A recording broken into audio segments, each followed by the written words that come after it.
நீங்கள் பார்த்துக் கொண்டிருப்பது நாட்டுக்கோட்டை நகரத்தார் டிவி. அந்த மகிழ்வித்து மகிழ்ன்ற எண்ணம் வர்றதே நகரத்தார்கிட்ட தான். ஏன்னா விருந்தோம்பலுக்கும் நேர்மைக்கும் நாணயத்துக்கும் கட்டுப்பட்டவர்கள் தமிழ்நாட்டில் நகரத்தாரை விட்டால் வேறு வழி ஆளே கிடையாது. சார், மன்னருக்கு மணிமுடி எடுத்து கொடுத்த பரம்பரை நீங்கள், அப்படி தானே? தன் வீட்டில் கலசம், கொடி, மன்னனுக்கே கடன் கொடுத்த பரம்பரை, இப்படியெல்லாம் ஒரு அதாவது நாணயத்துக்கு பெயர் போன ஒரு வம்சம் உங்களுடைய நகரத்தார் வம்சம். எதை கேட்டாலும் சொல்லுவாங்க. சார் ஏதாவது பிரச்சனைனா கூட செட்டியார்கிட்ட ஒரு வார்த்தை கேட்டு செட்டியார் சொன்னால் சரியாக இருக்கும் அப்படின்னு ஜென்ரலாக சொல்லுவாங்க. செட்டியார் என்ன சொல்லுவார், எதுவாக இருந்தாலும் ஆட்சிக்கிட்ட கேட்டு கரெக்டாக இருக்கும்னு. ஒரு பெரிய அறிஞன் சொல்கிறான், சமூக சேவை செய்யணும், ஒன்றும் செய்வானான்ட்டான். நீ செய்கிற சிறந்த சமூக சேவை எது தெரியுமா? உன்னுடைய உடலையும் உன்னுடைய உள்ளத்தையும் ஒழுங்காக பராமரி, அதுவே போதும். நீ உன் உடலை ஆரோக்கியமாக வைத்துக்கொள், உன் உள்ளத்தை ஆரோக்கியமாக வைத்துக்கொள். ஒவ்வொருத்தரும் அந்த மாதிரி இருந்தால் சமுதாயம் ஆரோக்கியமாக இருக்கும். என் ஃப்ரெண்டுங்க நல்லா படித்தவன், பெரிய கம்பெனியில் வேலை செய்கிறான். அவன் ஃப்ரெண்டை எனக்கு அறிமுகப்படுத்தினான், எனக்கு அவன் ஃப்ரெண்டை அறிமுகப்படுத்தினான். என்னென்னா, அவன் ஃப்ரெண்டு பேர் எனக்கு சொல்லிட்டான். என் பேர் மோகன சுந்தரம், பட்டிமன்றம் பேசுவார்னா முடிஞ்சு போச்சு. என் பேரை சொல்லலை. அந்த பையன்கிட்ட கேட்குறான், இது யார் பாரு தெரியுதா அப்படின்னா. அவன் என்னை கொஞ்ச நேரம் பார்த்துட்டு தெரியலன்ட்டான். ரொம்ப அவமானமாக போயிடுச்சு. எனக்குள்ளே இருந்த கொஞ்சம் நஞ்ச கர்வமும் அன்றைக்கி போச்சு. ஏன்னா நம்ம நினச்சிருந்தோம் நம்மளை எல்லாருக்கும் தெரியும்னு, தெரியலன்ட்டான். 10 வருஷம் ஆகுது இவரோட சாதனை யாரை பீட் பண்ணலன்னா. என்ன சாதனைடான்னு? ஒன்றும் இல்லை சார், விஷம் இருக்கிற நல்ல பாம்பு, அது கூட இவர் ஒரே கூண்டில் 4 நாள் இருந்திருக்கார் சார். சாதனைன்னா நான் சொன்னேன், கல்யாணம் ஆகி 20 வருஷம் ஆகுது, அதே வீட்டில் இருக்கான். என்னைக்காவது நான் சாதனைன்னு சொல்லியிருக்கேனடா? எங்கள் தாத்தா யார் எது சொன்னாலும் நம்பிடுவார் சார். எங்கள் தாத்தாக்கு ஒருத்தர் என்ன பண்ணியிருக்கான், அப்போது இந்திரா காந்தியை நேரில் காமிக்கிறேன்னு எங்கள் தாத்தாவை கூட்டி போய் சார், நார்த் இந்தியாவில் ஒரு மார்வாடி கடையில் எங்கள் தாத்தாவை அடமானம் வச்சுட்டு போயிட்டான்.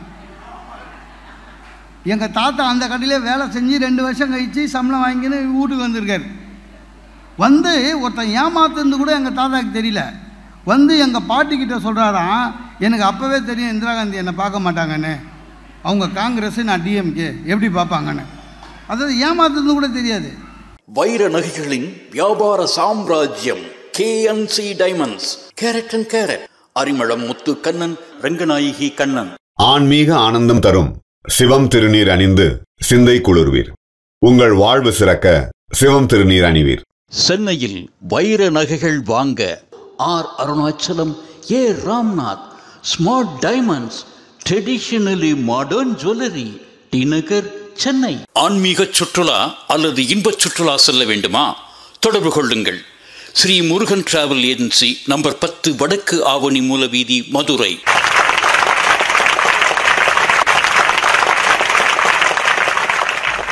திருவொற்றியூர் நகரத்தார் சங்கம் நடத்தும் மகிழ்வித்து மகிழ்வோம் என்ற நிகழ்ச்சியின் மிக சிறப்பாக நடத்தி கொண்டிருக்கும் இந்த சங்கத்தின் தலைவர் திரு பழனியப்பன் என்ற தியாக அவர்களே, செயலாளர் அன்பு சகோதரர் நாராயணன் அவர்களே, என்னை இங்கே அழைத்து பேச சிறப்பு செய்த அன்பு தம்பி கார்த்தி அவர்களே, நகரத்தார் சமூகத்தைச் சேர்ந்த அனைவருக்கும் என்னுடைய மகிழ்வான வணக்கத்தை தெரிவித்துக் கொள்கிறேன்.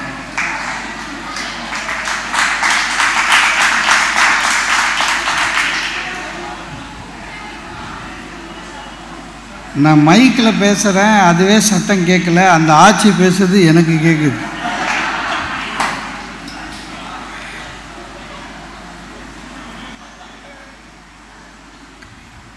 எல்லாரும் கைத்தட்டிய அனைவருக்கும் என்னுடைய நன்றியை தெரிவித்துக் கொள்கிறேன். நான் நிறைய கூட்டம் பேசியிருக்கேன். ஆனால் ஒரு பேச்சாளர்னு அறிமுகப்படுத்துறதுல இன்றைக்கி நம்ம சார் அறிமுகப்படுத்துறது தான் ரொம்ப பிடிச்சது. ஒன்றும் இல்லை, மோகன சுந்தரம் பேசுவார், முடிஞ்சு போச்சு. இல்லைங்க, சில இடத்துல இந்த வரவேற்புரை நன்றியுரை ரெண்டும் பேசுறது ரொம்ப கஷ்டம். ஆனால் சில பேர் தான் அதை சரியாக கையாளுவாங்க. பார்த்துருக்கீங்களா? சில பேர் வரவேற்புரையை தலைமை உரை அளவில் பேசுவாப்புல. சில பேர் நன்றி உரை என்ன பண்ணுவான், எல்லாம் வீட்டுக்கு போகணுன்னு ரொம்ப பரபரப்பாக இருப்போம். ஏன்னா நன்றி உரைக்கு அப்புறம் ஜனகணம் நடக்குது. அதுக்காக முடிப்பாருன்னா அவர் என்ன பண்ணுவாங்க, சில பேர் அனைவருக்கும் நன்றி முடிஞ்சு போச்சு. நான் பார்த்துருக்கேங்க, ஒருத்தர் நன்றி உரை மட்டும் கிட்டத்தட்ட 40 நிமிஷம் பேசினார். என்னென்னா, தலைவர் பேசினார், அவர் என்ன பேசினார் அப்படின்னு தலைவர் பேசுறதையே பேசலாம். மறுபடியும் செயலாளர் பேசினார், அவர் என்ன பேசினார், அதுதான் கேட்டுட்டோமே ஏற்கனவே, திருப்பியும். ஆனால் அற்புதமாக அறிமுகப்படுத்தினார் சார். அறிமுகப்படுத்துறதுன்றது பெரிய ஆர்ட்டுங்க. சில வாட்டி நம்மளை உட்கார வச்சுட்டு திரு மோகன சுந்தரம் அவர்கள் அப்படின்ட்டு அவங்க ஒன்றும் பேசின்னு பார்ப்பல, நமக்கு பயமாக இருக்கும். இவர் நம்மளை தான் சொல்கிறாரா, வேற யாரையாவது சொல்கிறாரா, அவர் இப்படி ஆக்கும் அப்படி ஆக்கும் என்னமோ சொல்லுவாங்க. நிறைய பேருக்கு தெரியாது. ஆக்சுவலாக அறிமுகப்படுத்துறதுன்றதே ஒரு பெரிய கலை. நிறைய பேருக்கு வராது, படிச்சிருந்தா கூட. ஷார்ப்பாக இருக்கணும் அறிமுகப்படுத்துறதுல. என் ஃப்ரெண்டுங்க நல்லா படித்தவன், பெரிய கம்பெனியில் வேலை செய்கிறான். அவன் ஃப்ரெண்டை எனக்கு அறிமுகப்படுத்தினான், எனக்கு அவன் ஃப்ரெண்டை அறிமுகப்படுத்தினான். என்னென்னா, அவன் ஃப்ரெண்டு பேர் எனக்கு சொல்லிட்டான்.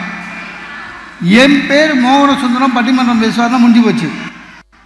என் பேரை சொல்லலை. அந்த பையன்கிட்ட கேட்குறான், இது யார் பாரு தெரியுதா அப்படின்னா.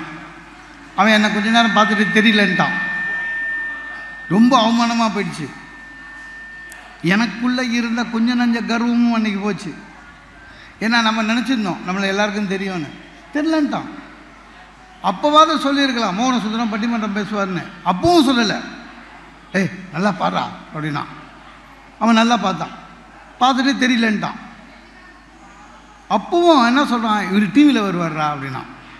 அவன் என்னை பார்த்துக்கின்னு யோசிக்கிறான், இருந்தாலும் டிவியில் எந்த சேனலில் வருவார், எந்த டிவியில் வருவார், எந்த டிவியில் எந்த நிகழ்ச்சியில் வருவார். காலையில் நியூஸ் வாசி ஜோசியம் சொல்லுவார், அவரா குங்குமம் போட்டு வச்சுன்னுக்கிறாரு, இல்லை நியூஸ் வாசிப்பாரா, இல்லை பாட்டை டெடிகேட் பண்ணுவானுங்களா அவனுங்களா, ஒன்றும் புரியல. அப்புறம் நைட்டு 11 மணிக்கு மேலே இந்த மருந்து விற்பானுங்களே அவனுங்களா, யாருன்னு தெரியாமல் தவிச்சாது. கடைசியாக சொன்னான், சார் பட்டிமன்றம் பேசுவார்னு. அந்த ஆள் ஒரு பதில் சொன்னான், பட்டிமன்றமா சே அதெல்லாம் நான் பார்க்கறது இல்லைன்ட்டான். ஏதோ பட்டிமன்றத்தில் நாங்கள்லாம் வந்து கெட்ட வார்த்தை பேசுகிற மாதிரி. சில பேருக்கு தான் புரியும். இப்போலாம் எங்கேயாவது வந்து பேசணுன்னாக்கா இதை உறவு முறைகள் வந்திருக்கீங்க. இங்கே வந்து பேசுறதுல பெரிய டாஸ்க்கு.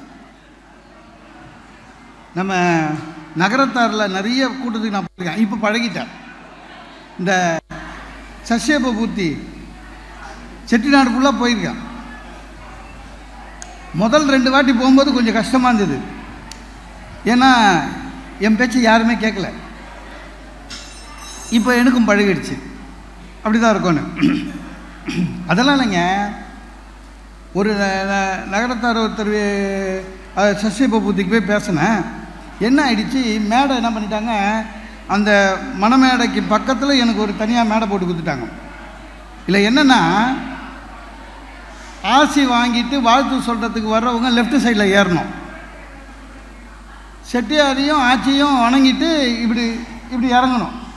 இவங்க என்ன பண்ணிட்டாங்க, இறங்குற இடத்துல பரிசு பொருள் கொடுத்தாங்க.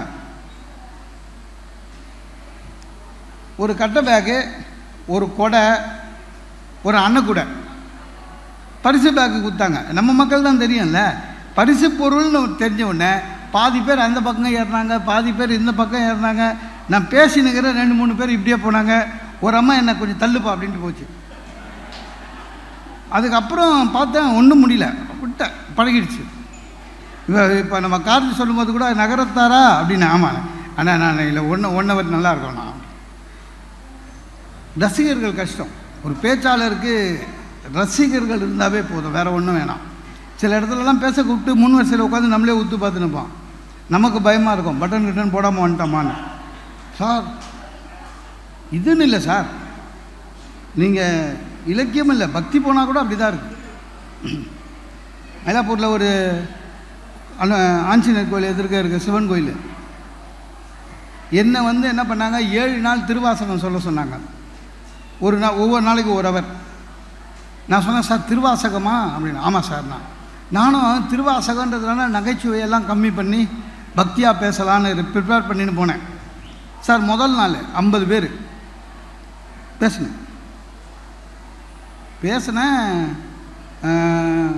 பேச ஆரம்பித்து ஒரு 10 நிமிஷம் ஆச்சு. ஒரு பாட்டி, ஒரு 70 வயசு இருக்கும் அந்த பாட்டிக்கு, நேராக முதல் வரிசையில் உட்காந்துது. நான் பாட்டு பேசிகிட்டு இருக்கேன். சார் ஒரு 15 நிமிஷத்தில் அந்த பாட்டியை பார்க்குறேன், அழுவுது. முன் வரிசை அப்படியே அழுகுது, கண்ணெல்லாம் தண்ணி. எனக்கு ரொம்ப சந்தோஷமாயிடுச்சு.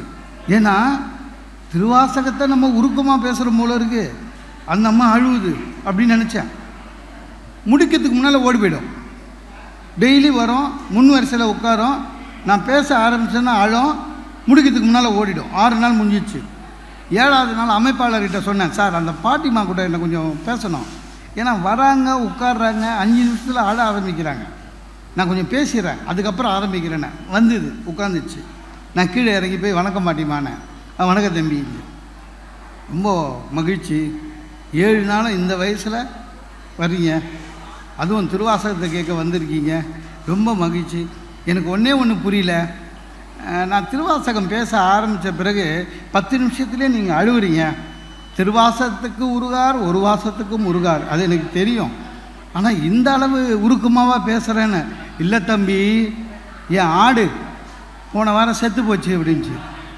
ஆடு செத்துடுச்சா? ஏம்மா ஆடு செத்துதுக்கு இங்கே ஏம்மா அழுவுற என் பேச்சு நடுவில்னே. அதுக்கு அந்த பாட்டி சொல்லிச்சு, அப்படி இல்லை தம்பி, நீ திருவாசகம் பாடுகிறல, அந்த பாட்டை பாடும்போது உன் தாடை அசையுதில்ல, உன் தாடை அசையதை பார்த்தாலே எனக்கு செத்து போன என் ஆடு ஞாபகத்தில் வருது. சார் நான் திருவாசகத்தை உருக்கமாக பேசுகிறேன்னு நினச்சின்னுக்கிறேன். அந்த ஆயா என் தாடை அசையதை பார்த்து ஆடு ஞாபகம் வருதுன்னு. இல்லை உண்மையிலேயே இங்கேன்னு இல்லை, போன கந்த சஷ்டி மழை உங்களுக்கு தெரியல, சென்னையில் நல்ல மழை. ஒரு கோயிலில் சஷ்டிக்கு பேச கூப்பிட்டாங்க, போனேன். அவங்க விளம்பரம்லாம் ஒன்றும் பெருசாக பண்ணல, இந்த வினைல் போர்டு வைக்கிறது அதெல்லாம் ஒன்றும் பண்ணல. அவங்க வெறும் உங்களுக்கு தெரியல, சின்ன கோயிலெல்லாம் ஆஃபீஸ் ரூம்னு இருக்கும், அது அந்த செவத்துலேயே பெயிண்ட் அடித்து அதுதான் விளம்பர போர்டு. கிருத்திகை அன்றைக்கி, அமாவாசை அன்றைக்கெலாம் எழுதி வச்சுருப்பான். அதில் சாக் பீஸில் எழுதி வச்சுருக்கான் போல இது, இன்றைக்கி மாலை மோகன சுந்தரம் பேசுவார்னு. மழையில் நனைஞ்சிடுச்சு. நான் உள்ளே போகிறேன், ஒரு 50 சேரு, கரெக்டாக 12 பேர் உட்காந்துக்கிறாங்க. நான் அப்போவே நினச்சிட்டேன், இன்றைக்கி நம்மளுக்கு சந்திராஷ்டமோ, இவ்வளோ தான் ஆடியன்ஸுன்னு பேச ஆரம்பித்தேன். சார் பேச ஆரம்பித்தேன் சார். ஒரு ஹஸ்பண்ட் அண்ட் ஒய்ஃபு நேராக வராங்க, எனக்கு வணக்கம் சொன்னாங்க, உட்காடுறாங்க, வணக்கம்ண்ணா. இன்னும் கொஞ்சம் நேரம் கழிச்சு, இன்னும் ஒரு 5 நிமிஷம், ஒரு ஹஸ்பண்ட் அண்ட் ஒய்ஃப் 2 பேர் எழுந்தாங்க, வணக்கம் சொல்லிட்டு போயிட்டாங்க. வராங்க, உட்காடுறாங்க, போகிறாங்க, வராங்க, உட்காடுறாங்க, போகிறாங்க. யாரும் நிலையாக இந்த மாதிரி உட்காரல. எனக்கா ஏன் இப்படி இருக்காங்கன்னு 1 ஹவர் முடித்தேன். முடித்த பிறகு பார்க்குறேன் டோட்டல் கரெக்டாகிடுச்சு. எப்போ ஆரம்பித்த போது 12 பேர் இருந்தாங்களே, அதே 12 பேர்.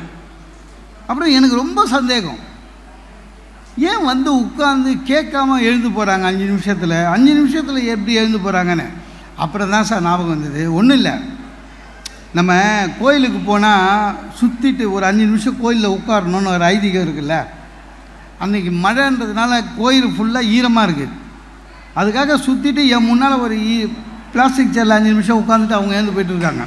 நான் அது தெரியாமல் அவங்களையும் ஆடியன்ஸ் கணக்கில் சேர்த்துட்டேன், வேறு ஒன்றும் பண்ண முடியாது. ரொம்ப இந்த கான்செப்ட் ஒரு நல்ல கான்செப்ட் உங்களுக்கு நகரத்தாருது. நான் அதான் கார்த்திகிட்ட சொல்லிட்டு இருந்தேன். சாதாரணமாக அக்டோபர் 2 ஆகஸ்ட் 15 விழா கொண்டாடுவோம். இது வந்து உறவு முறைகள் ஒன்று சேர்ந்து குடும்பங்கள் இணைந்து ஒரு நாள் மகிழ்ச்சியாக மகிழ்வித்து மகிழ். அது ஒரு நல்ல வார்த்தை.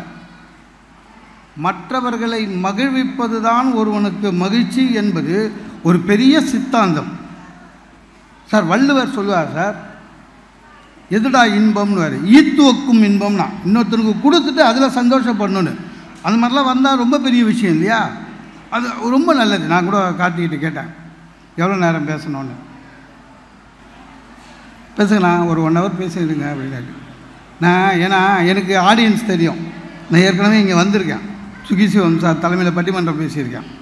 அதனால் நல்ல ரசிகர்கள் தான் ரொம்ப பயம் சார். இப்போது முன்ன மாதிரி இல்லை, ரொம்ப கஷ்டம். இப்போ வந்து 1 ஹவர் பேசுகிறேன். ஒரு நல்ல பேச்சாளர் அப்படி தான் இருக்கணும். நீங்கள் ரசிக்கும் போதே நிறுத்திடணும், அதான் மரியாதை. ஏன்னா ஆமாங்க, எனக்கு தெரிஞ்ச ஒரு பேச்சாளர் பேசினே இருந்தார். அவரை வந்து 45 நிமிஷம் பேச சொன்னாங்க. நல்ல ரசிக சபை உங்களை மாதிரியே. அதனால் 45 நிமிஷம் பேசிட்டு நிறுத்திருக்கணும். இந்த மாதிரி ஒரு நல்ல ஆடியன்ஸ் இன்னொரு வாட்டி கிடைப்பாங்களோ மாட்டாங்களோன்ற நம்பிக்கையில் என்ன பண்ணிட்டான், இன்னொரு 5 நிமிஷம் எக்ஸ்ட்ராவாக பேசினான். பெருந்தன்மையாக ஜனங்க கவனிச்சுட்டாங்க. இன்னொரு 5 நிமிஷம் பேசினா டென்ஷன் ஆகிட்டாங்க. முன் வரிசையிலேருந்து ஒருத்தர் நேராக வந்து எழுந்து பக்கத்தில் நின்னார். இன்னும் இங்கேயே வந்து நிற்கிறீங்கன்னாரு. பேசுடா, பேசு, உன்னால் எவ்வளோ முடியுமோ பேசு. இல்லை நீ பேசுடா, நீ பேசிட்டு உன்னால் போய் உட்காரு, நான் ஒரு 1/2 ஹவர் பேசுகிறேன். ஏன்னா உட்காந்து பாரியா தெரியும் முதுகு வலி. நீங்கள் ஏதோ எதிர்க்க உட்காந்துட்டேன்னு நீங்கள் பாட்டு பேசினுக்கிறீங்க. நீங்கள் இதெல்லாம் நினைப்பீங்கன்னு எனக்கு தெரியும், சரியா? அதனால் சீக்கிரம் முடிச்சிடுவோம், கவலைப்படாதீங்க. ரொம்ப ரொம்ப பெரிய விஷயம் சார். வாழ்க்கையில் ஒவ்வொரு மனுஷனும் ஏதாவது ஒரு சாதனை செய்யணும். ஈத்துவக்கும் இன்பம், மற்றவங்களை மகிழ்ச்சியாக வச்சிருக்கிறது. ஒரு பெரிய அறிஞன் சொல்கிறான், சமூக சேவை செய்யணும், ஒன்றும் செய்வானான்ட்டான். நீ செய்கிற சிறந்த சமூக சேவை எது தெரியுமா? உன்னுடைய உடலையும் உன்னுடைய உள்ளத்தையும் ஒழுங்காக பராமரி, அதுவே போதும். நீ வந்து உன் உடலை ஆரோக்கியமாக வைத்துக்கொள், உன் உள்ளத்தை ஆரோக்கியமாக வைத்துக்கொள். ஒவ்வொருத்தரும் அந்த மாதிரி இருந்தால் சமுதாயம் ஆரோக்கியமாக இருக்கும். நம்ம இன்னொருத்தர்கிட்ட போய் நீங்கள் வந்து இது பண்ணுறேன் சாதனை செய்யணும்னா சாதனை செய்யணும். நிறைய பேருடைய பிரச்சனை என்னென்னா எது சாதனைன்னு தெரியாமல் சுற்றின்னு இருக்கான். நீங்கள் சாதனை உடனே கின்னஸ்ஸு லிம்கா அதில் யாராவது தயவு செஞ்சு டைம் கிடச்சிதுன்னா படித்து பாருங்கள். அந்த சாதனைலாம் ஒரு 70% தேவையே இல்லாது அனாவசிய அதெல்லாம் ஒரு சாதனைன்னு போடுவான். இப்போ நான் கூட பேசினே இருக்கேன் வச்சுங்க, 36 மணி நேரம், அது ஒரு சாதனை. தொடர்ந்து பேசினார் அப்படின்னு இல்லை, கேட்டுக்கினே இருக்குது, அது ஒரு சாதனை. ஏதோ ஒரு சாதனைன்னுவான் சார். ஒருத்தர் சொல்கிறான், சார் இவர் சாதனை பண்ணாருண்ணா. என்னென்ன 5 கிலோமீட்டரு கையாலேயே நடந்து போனார் சார். நான் சொல்கிறேன், அவருக்கு கால் இருக்கான்னு கேட்டேன். இருக்குது சார்னு. ஏண்டா கால் தான் இருக்குது, அப்புறம் எதுக்குடா கையா இருக்குது, இது என்னடா சாதனைன்னு. இன்னொருத்தர் சொன்னான், இவர் பண்ண சாதனை இதுவரையும் யாரும் பீட் பண்ணலன்னா. அப்படின்னா பண்ணார் அவர். என்ன சார் இப்படி சொல்லிட்டீங்க, ஃபஸ்ட் கிளாஸ் சார், 10 வருஷம் ஆகுது இவரோட சாதனை யாரும் பீட் பண்ணலன்னா. என்ன சாதனைடான்னு. ஒன்றும் இல்லை சார், விஷம் இருக்கிற நல்ல பாம்பு, அது கூட இவர் ஒரே கூண்டில் 4 நாள் இருந்திருக்கார் சார், சாதனைன்னா. நான் சொன்னேன், கல்யாணம் ஆகி 20 வருஷம் ஆகுது, அதே வீட்டில் இருக்கான். என்னைக்காவது நான் சாதனைன்னு சொல்லியிருக்கேனடா? ஏதாவது ஒன்று வேணாமா சார்? நிறைய பேரோட பிரச்சனை வந்து இல்லை, எதனோட இலக்குன்னு தெரியாது. இப்போ எல்லாருமே வாழ்க்கையில் வெற்றி பெறணும்னு நம்ம நினைக்கிறோம் இல்லையா? எது வாழ்க்கையில் வெற்றி சொல்லுங்கள்? எல்லோரும் என்ன நினைக்கிறோம்? நல்லா படிக்கணும், நல்ல வேலையில் போகணும், தெளிவாக ஃபைனான்ஷியலாக செட்டில் ஆகணும். இல்லை இப்போத்து இளைஞர்கள் படிக்கிறாங்க, அமெரிக்கா போகணும், சிட்டிசன்ஷிப் வாங்கணும், அங்கேயே செட்டில் ஆகிடணும். இல்லை சாதாரண வேலையிலேருந்து பெரிய வேலைக்கு போகணும், சொந்த வீடு வாங்கணும், சொத்து சேர்க்கணும், முடிஞ்சு போச்சு. இதுவாக வாழ்க்கையோட வெற்றி கிடையாது. உண்மையிலேயே சொன்னால் ஒரு மனிதனுடைய வாழ்க்கையுடைய வெற்றி எது உண்மையான வெற்றி தெரியுமா? உங்கள் குழந்தைகள் சார் நான் வளர்ந்தா எங்கள் அப்பா மாதிரி இருக்கணும் அப்படின்னு சொன்னாங்க வச்சுங்க, அப்போ தான் நீங்கள் உண்மையிலேயே வாழ்க்கையில் வெற்றி பெற்றீங்கன்னு அர்த்தம். உங்களுடைய குழந்தைகள் என் அப்பா மாதிரி இருக்க வேண்டும், எங்கள் அம்மா மாதிரி இருக்க வேண்டும்னு சொல்லணும் சார். அதுதான் உண்மையிலே நீங்கள் ஜெயிச்சதுக்கு காரணம். சரியா? அப்படி தான் ஜெயிக்கணும். அதுதான் ஜெயிப்பு. என்ன நான் சின்ன வயசில் இருக்கும்போது நல்லா ஞாபகம் இருக்குது. எங்கள் அம்மா சொல்லிக்கினே இருப்பாங்க, நீ நம்ம தாத்தா மாதிரி வரணும்னு. அப்பா மாதிரி இல்லை, தாத்தா மாதிரி வரணும்னு. வரவே முடியாது. ஏன்னா எங்கள் தாத்தா ரொம்ப நல்லவர். எங்கள் அப்பாவோட அப்பா யார் எது சொன்னாலும் நம்பிடுவார். நம்மளால் அது மாதிரி முடியுமா சார்? எங்கள் தாத்தாவுக்கு 18 குழந்தை, முடியவே முடியாது. அவர் அதை தவிர போஸ்ட்மேன் வேறு வேலை செஞ்சுருக்காரு. அப்போல்லாம் டெலிவரி கரெக்டாக இருக்கு. எங்கள் தாத்தா யார் எது சொன்னாலும் நம்பிடுவார் சார். எங்கள் தாத்தாக்கு ஒருத்தர் என்ன பண்ணியிருக்கான், அப்போது இந்திரா காந்தியை நேரில் காமிக்கிறேன்னு எங்கள் தாத்தாவை கூட்டி போய் சார், நார்த் இந்தியாவில் ஒரு மார்வாடி கடையில் எங்கள் தாத்தாவை அடமானம் வச்சுட்டு போயிட்டான். எங்கள் தாத்தா அந்த கடையிலே வேலை செஞ்சு 2 வருஷம் கழித்து சம்பளம் வாங்கின்னு வீட்டுக்கு வந்திருக்காரு. வந்து ஒருத்தன் ஏமாத்துறது கூட எங்கள் தாத்தாவுக்கு தெரியல. வந்து எங்கள் பாட்டிக்கிட்ட சொல்கிறாராம், எனக்கு அப்போவே தெரியும் இந்திரா காந்தி என்னை பார்க்க மாட்டாங்கன்னு, அவங்க காங்கிரஸ், நான் டிஎம்கே, எப்படி பார்ப்பாங்கன்னு. அதாவது ஏமாத்துறது கூட தெரியாது சார். உலகத்துலேயே அமைதியாக விளையாட்டு செஸ்ஸு தானே. நான் எங்கள் தாத்தா கூட செஸ் ஆடிக்கிறேன். ஃபுட்பால் கணக்கில் ஆடுவார். அவர் மூவின்னா என் மூவின்னா, டே இது வெட்டு அது வெட்டு, ஒரே ஒரு கசாப்பு கடையில் இருக்கிற மாதிரி இருக்கும். அந்த மாதிரி நம்மளால் வாழவே முடியாது, ரொம்ப கஷ்டம். எனக்கு ரொம்ப இந்த தலைப்பு எனக்கு ரொம்ப காலையிலேருந்து மகிழ்வித்து மகிழ்ன்ற ஒரு நல்ல தலைப்பு. ஆண்டுதோறும் நீங்கள் நடத்துகின்ற, நான் அமைப்பாளர் தலைவர்கிட்ட சொல்கிறேன், ஆண்டுதோறும் நீங்கள் எப்போ நடத்தினாலும் அந்த விழாவுடைய தலைப்பாகவே மகிழ்வித்து மகிழ்ந்து வைங்க. அது தொடர்ச்சியாக, அது ஒரு நல்ல எண்ணம். அந்த மகிழ்வித்து மகிழ்ன்ற எண்ணம் வர்றதே நகரத்தார்கிட்ட தான். ஏன்னா விருந்தோம்பலுக்கும் நேர்மைக்கும் நாணயத்துக்கும் கட்டுப்பட்டவர்கள் தமிழ்நாட்டில் நகரத்தாரை விட்டால் வேறு வழி ஆளே கிடையாது சார். மன்னருக்கு மணிமுடி எடுத்து கொடுத்த பரம்பரை நீங்கள், அப்படி தானே? தன் வீட்டில் கலசம், கொடி,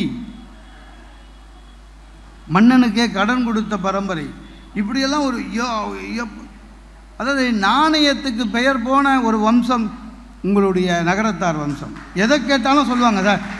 சார் ஏதாவது பிரச்சனைனா கூட செட்டியார்கிட்ட ஒரு வார்த்தை கேட்டு செட்டியார் சொன்னால் சரியாக இருக்கும் அப்படின்னு ஜென்ரலாக சொல்லுவாங்க. செட்டியார் என்ன சொல்லுவார், எதுவாக இருந்தாலும் ஆட்சிக்கிட்ட கேட்டு கரெக்டாக இருக்கும்னு. அப்போ எங்கள் நாட்டு முடியுதுன்னு நமக்கு தெரியும். இன்றைக்கி செட்டியார்கள் உயர்வாக இருக்கிறதுக்கு காரணமே ஆட்சிகளுடைய கைப்பிடியில் அவர்கள் இருப்பதனால்தான் இந்த நகரத்தார் பரம்பரை பெரிய பரம்பரையாக இருக்குது. ரொம்ப ரொம்ப ரொம்ப சார் வாழணும், அவ்வளோதான். தாங்கள் வாழ்கிற பகுதிகளெல்லாம் கோவிலும் குளமும் கல்விக்கூடங்களையும் கட்டி இந்த நாட்டில் மிகப்பெரிய சேவை செய்த இனம் இந்த நகரத்தார் இனம் என்பதில் பெரிய மகிழ்ச்சி. நமக்கு என்ன, வாழ்க்கையில் மகிழ்ச்சியாக இருக்கணும். நான் கார்த்தி என்கிட்ட கேட்டாப்புல, நான் கேட்டேன் என்ன தலைப்பில் பேசலாம் கார்த்தின்னு. கார்த்திக்கு என்ன தெரியும், இல்லை சார் இருட்டு சார், இன்னும் தலைப்பு சொல்லுப்பான், இல்லை இருட்டு சார்னு. ஏன்னா அவனுக்கு என்னென்னா, எது கொடுத்தாலும் நீ பேசுறது தான் பேச போகிற, அதுக்கு எதுக்கு தலைப்புன்னு என்னை கேட்டு. நான் சொன்னேன் இல்லை கார்த்தியில், இல்லை சார் ஃபேமிலியாக வரோம், கொஞ்சம் பார்த்து பேசுங்கன்னு. சரி நான் குடும்பத்தை பற்றி பேசலாமா? நான் என்ன பேச, உங்களுக்கு தெரியாத குடும்பமா நம்ம பேசிட போகிறோம்? ஒன்றும் இல்லைங்க.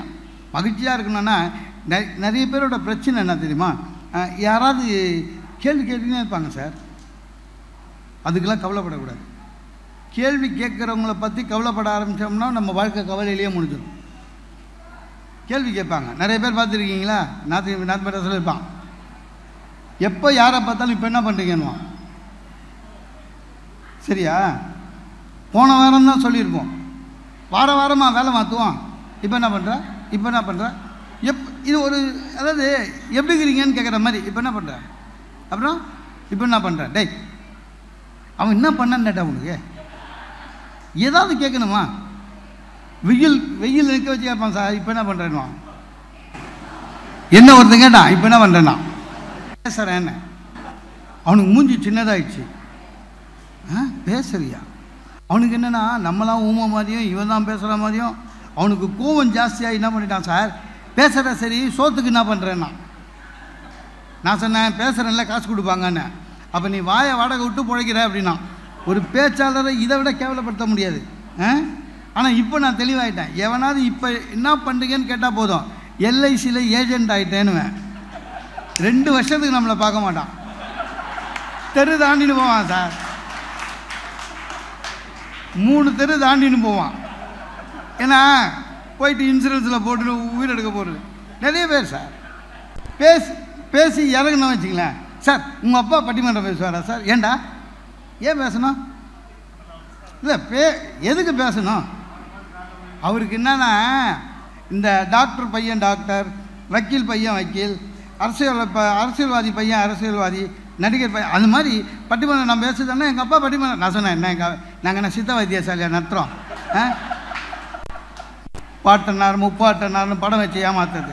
ஏதாவது ஒரு கேள்வி கேட்கு சார். உண்மை இப்போ இல்லை சார், இந்த கேள்வி கேட்குறதுன்றது நம்ம தமிழர்கள்கிட்ட இருக்கிற ரொம்ப கெட்ட பழக்கம். இது ரொம்ப நாளாக இருக்குது. இந்த 50 வயசான மக்களுக்கு தெரியும். திருக்குறள் வி. முனுசாமி தெரியும்ல, திருக்குறள் அத்தாரிட்டி, நகைச்சுவையாக பேசுவார் சார். அவர் மெம்பர் ஆஃப் பார்லிமெண்ட்டு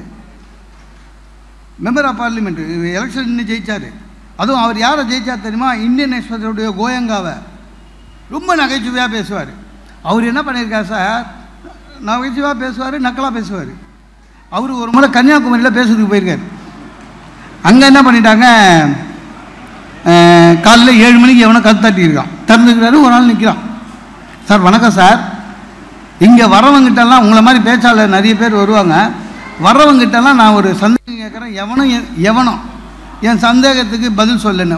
அவன் இவர் என்ன, இல்லை சார் நான் ராமாயணம் நல்லா படிச்சிருக்கேன், எனக்கு ராமாயணத்தில் ஒரு இடம் சந்தேகம், அதை கேட்குறேன், வர பேச்சாளர் எவனுமே எனக்கு பதில் சொல்ல மாட்டான்னு. இவருக்கு தெரிஞ்சு போச்சு இவன் ஏதோ வில்லங்கமான ஆள் அப்படின்னு.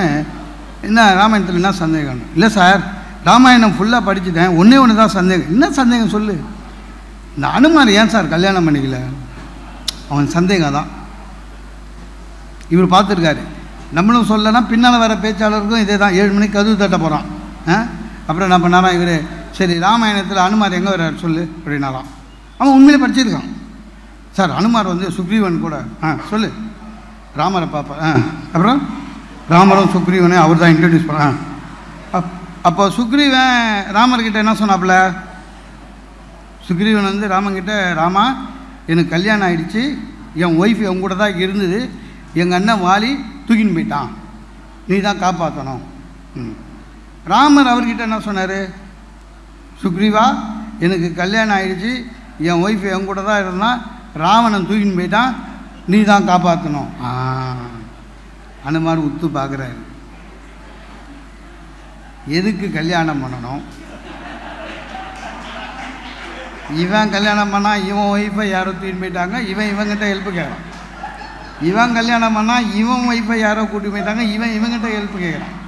இப்போ நம்ம தேவையில்லாமல் கல்யாணம் பண்ணி எவனாவது தூக்கிட்டு போய் இவனுங்க 2 பேர்கிட்ட போய் ஹெல்ப்பு கேட்கணும். No marriage.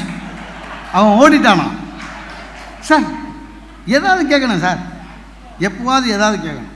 எனக்கு இல்லையா, எனக்கு இப்போல்லாம் சிலதெல்லாம் இப்போ ஒரு நகரத்தாருடைய விழா நம்மளை கூப்பிட்றீங்க, ஒரு மகிழ்ச்சி.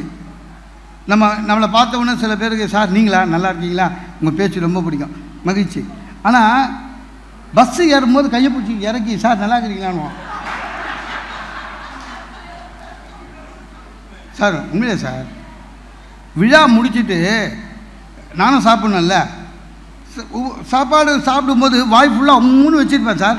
பின்ன சாப்பிட்டு கை கழுவினவன் பின்னால் அப்படியே, சார் இருங்க சார் செல்ஃபி எடுத்துக்கிறேன், வாய் ஃபுல்லாக இருக்குது, இருங்கண்ணா, அப்படி இருட்டு சார். அதுக்கு என்னென்னா, நான் சாப்பிட்டு வரதுக்கு எப்படியும் 10 நிமிஷம் ஆகும். இப்போ தான் சாம்பார் சாதத்தில் இருக்கேன். இந்த ஆள் ரசம் சாப்பிட்டு, மோர் சாப்பிட்டு, பாயாசம் குடிச்சு, இவன் எப்போ வெளியில் அது வரையும் வெயிட் பண்ணுவோம்ல செல்ஃபி எடுக்கிறதுக்கு. அதனால் அப்படியே அது என்னவோ தெரியலங்க, செல்ஃபி ரொம்ப சில பேர் செல்ஃபி எடுக்கிறேன்னு பயந்தாலும் பயமாக இருக்குது. ஏன்னா சில பேருக்கு மட்டும் தான் உண்மையிலே செல்ஃபி நல்லா எடுக்க தெரியும். நான் பார்த்த வரையும் செல்ஃபி எல்லாம் பார்த்தீங்கன்னா ஆதார் கார்டில் இருக்கிற மாதிரி மூஞ்சி கேவலமாக இருக்குது. அதையே எடுத்துனுக்கிறாங்க. நான் உண்மையிலே ஒரு இடத்துல பேசினேங்க, ஒரு 20-30 பேர் செல்ஃபி எடுத்தாங்க. எடுத்துட்டேன், எடுத்து முடிஞ்சிச்சு. காரில் காலை வைக்கிறேன், தூரத்துலேருந்து ஒரு ஆள் சார் சார் சார் சார் வரலாம். சரி, ஒரே ஒரு ஆள் தூரத்துலேருந்து வரார் நமக்காக. சரி, நமக்கு பிடிக்குதா இல்லையா, அவருக்கு மகிழ்ச்சி அப்படின்னு கிட்ட வந்தார். வந்து மூச்சு வாங்க அவருக்கு அப்படின்னு எடுத்தான். எடுத்து முடிச்சுட்டு கேட்குறான், சார் ஆமாம் நீங்கள் யார் சார் அப்படின்னா. யாருன்னு தெரியாமலையா ஆமாம் சார், தூரத்துலேருந்து பார்த்தா எல்லாரும் உங்கள் கூட செல்ஃபி எடுத்துருந்தாங்க, அதனால் எடுத்துட்டு நீங்கள் யாருன்னு சொன்னீங்கன்னா முடிச்சா வச்சுப்பேன், இல்லைன்னா டெலீட் பண்ணிவிடுவேன், எங்கிட்டே சொல்லுவேன். சில்லற கஷ்டம். நான் எப்போவுமே சொல்லியிருக்கேன், இந்த ட்ரெயினில் போகும்போது மட்டும் ரொம்ப உஷாராக போவேன். 1/2 ஹவருக்கு முன்னால் போயிடுவேன் ஸ்டேஷனுக்கு. ட்ரெயின் லேட்டாக வந்தால் கூட கவலை இல்லை, அந்த டைமுக்கு 1/2 ஹவருக்கு முன்னால் நான் போவேன். ஏன்னா அதுதான் நல்லது. கடைசி நேரத்தில் ஓடுறது நான் அப்படி தான் சார். ஒரு ஊரில் பேசி முடிச்சுட்டு 1/2 ஹவருக்கு முன்னால் ஸ்டேஷன் உள்ளே போயிட்டேன். உங்களுக்கு தெரியும்ல, இந்த பெரிய ரயில்வே ஸ்டேஷன்லலாம் ஸ்டேஷன்லேயே பிளாட்ஃபார்ம்லேயே போலீஸ் ஸ்டேஷன் இருக்கும். அதை கிராஸ் பண்ணி போகிறேன், ஒருத்தர் டிஷர்ட் போட்டு சார் ஃபோன் பேசின்னு இருக்காரு. நான் உங்கள் ஃபேன் சார், யூடியூப் ஊனர், ரொம்ப நன்றி சார்ண்ணே, வாங்க சார் ஆஃபீஸுக்கு போகலான்னாரு. எங்கன்னு ஸ்டேஷனுக்கு கூப்பிட்றாரு, எஸ்ஐ அவர். வா சார் உள்ளேன்னாரு. நான் போகக்கூடாத இடம் நினச்சின்னு இருக்கிறது. உள்ளே வா சார், அவருக்கு நான் அவர் ஆஃபீஸு, உள்ளே வா சார், உள்ளே வா சார். எந்த ட்ரெயினு அப்படின்னாரு. சார் தெரியாமல் ட்ரெயின் பேர் சொல்லிட்டோம் சார். அது இருக்குது இன்னும் 1/2 ஹவர், நீங்கள் கவலையப்படாதீங்க, நீங்கள் நான் 2 பேரும் ஏறாமல் ட்ரெயின் பலமாது, ஏன்னா எனக்கு அதில் தான் டியூட்டி, வாங்க அப்படின்னு உள்ளே கூட்டி போயிட்டாரு. சார் உள்ளே கூட்டி போயிட்டு ஒரு மர பெஞ்சு, சாதாரணமாக போலீஸ் ஸ்டேஷன் பளபளப்பெல்லாம் இருக்காது, போனவங்களுக்கு தெரியும். அது ரயில்வே ஸ்டேஷனில் மர பெஞ்சு, அந்த பக்கம் வெயிட்டாக ஒருத்தர் உட்காந்தாருன்னா இந்த பக்கம் தூக்கம், அந்த மாதிரி பெஞ்சு. என்ன பெஞ்சில் உட்கார வச்சுட்டு, இரு சார் இங்கேயே நான் போய் ட்ரெஸ் மாற்றின்னு வந்துடுறேன், யூனிஃபார்ம் போட்டுன்னு வந்துடுறேன், உள்ளே போயிட்டான். உள்ளே அவர் போயிட்டார். பெஞ்சில் எப்படி பார்க்குறேன், பெஞ்சில் அந்த கார்னரில் ஒரு பையன் லுங்கி கட்டின்னு உட்காந்துருக்கான். சார் அந்த பையன் என்னை பார்த்து சிரித்தான், நான் அவனை பார்த்து சிரித்தேன். அவன் என்ன கேட்டான், என்ன கேஸு அப்படின்னா. நான் அவனை கேட்டேன், நீ என்ன கேஸு? இல்லை சார் தண்டவாளம் தாண்டே பிடிச்சின்னு வந்துட்டானுங்க, தண்டவாளம் தாண்டக்கூடாதுல்ல, அதனால் தண்டவாளம் தாண்டே பிடிச்சின்னு வந்தாங்க. நீ அப்படின்னா, இல்லைப்பா நான் பிளாட்பாரத்தில் நடந்தேன் பிடிச்சின்னு வந்துட்டாங்க.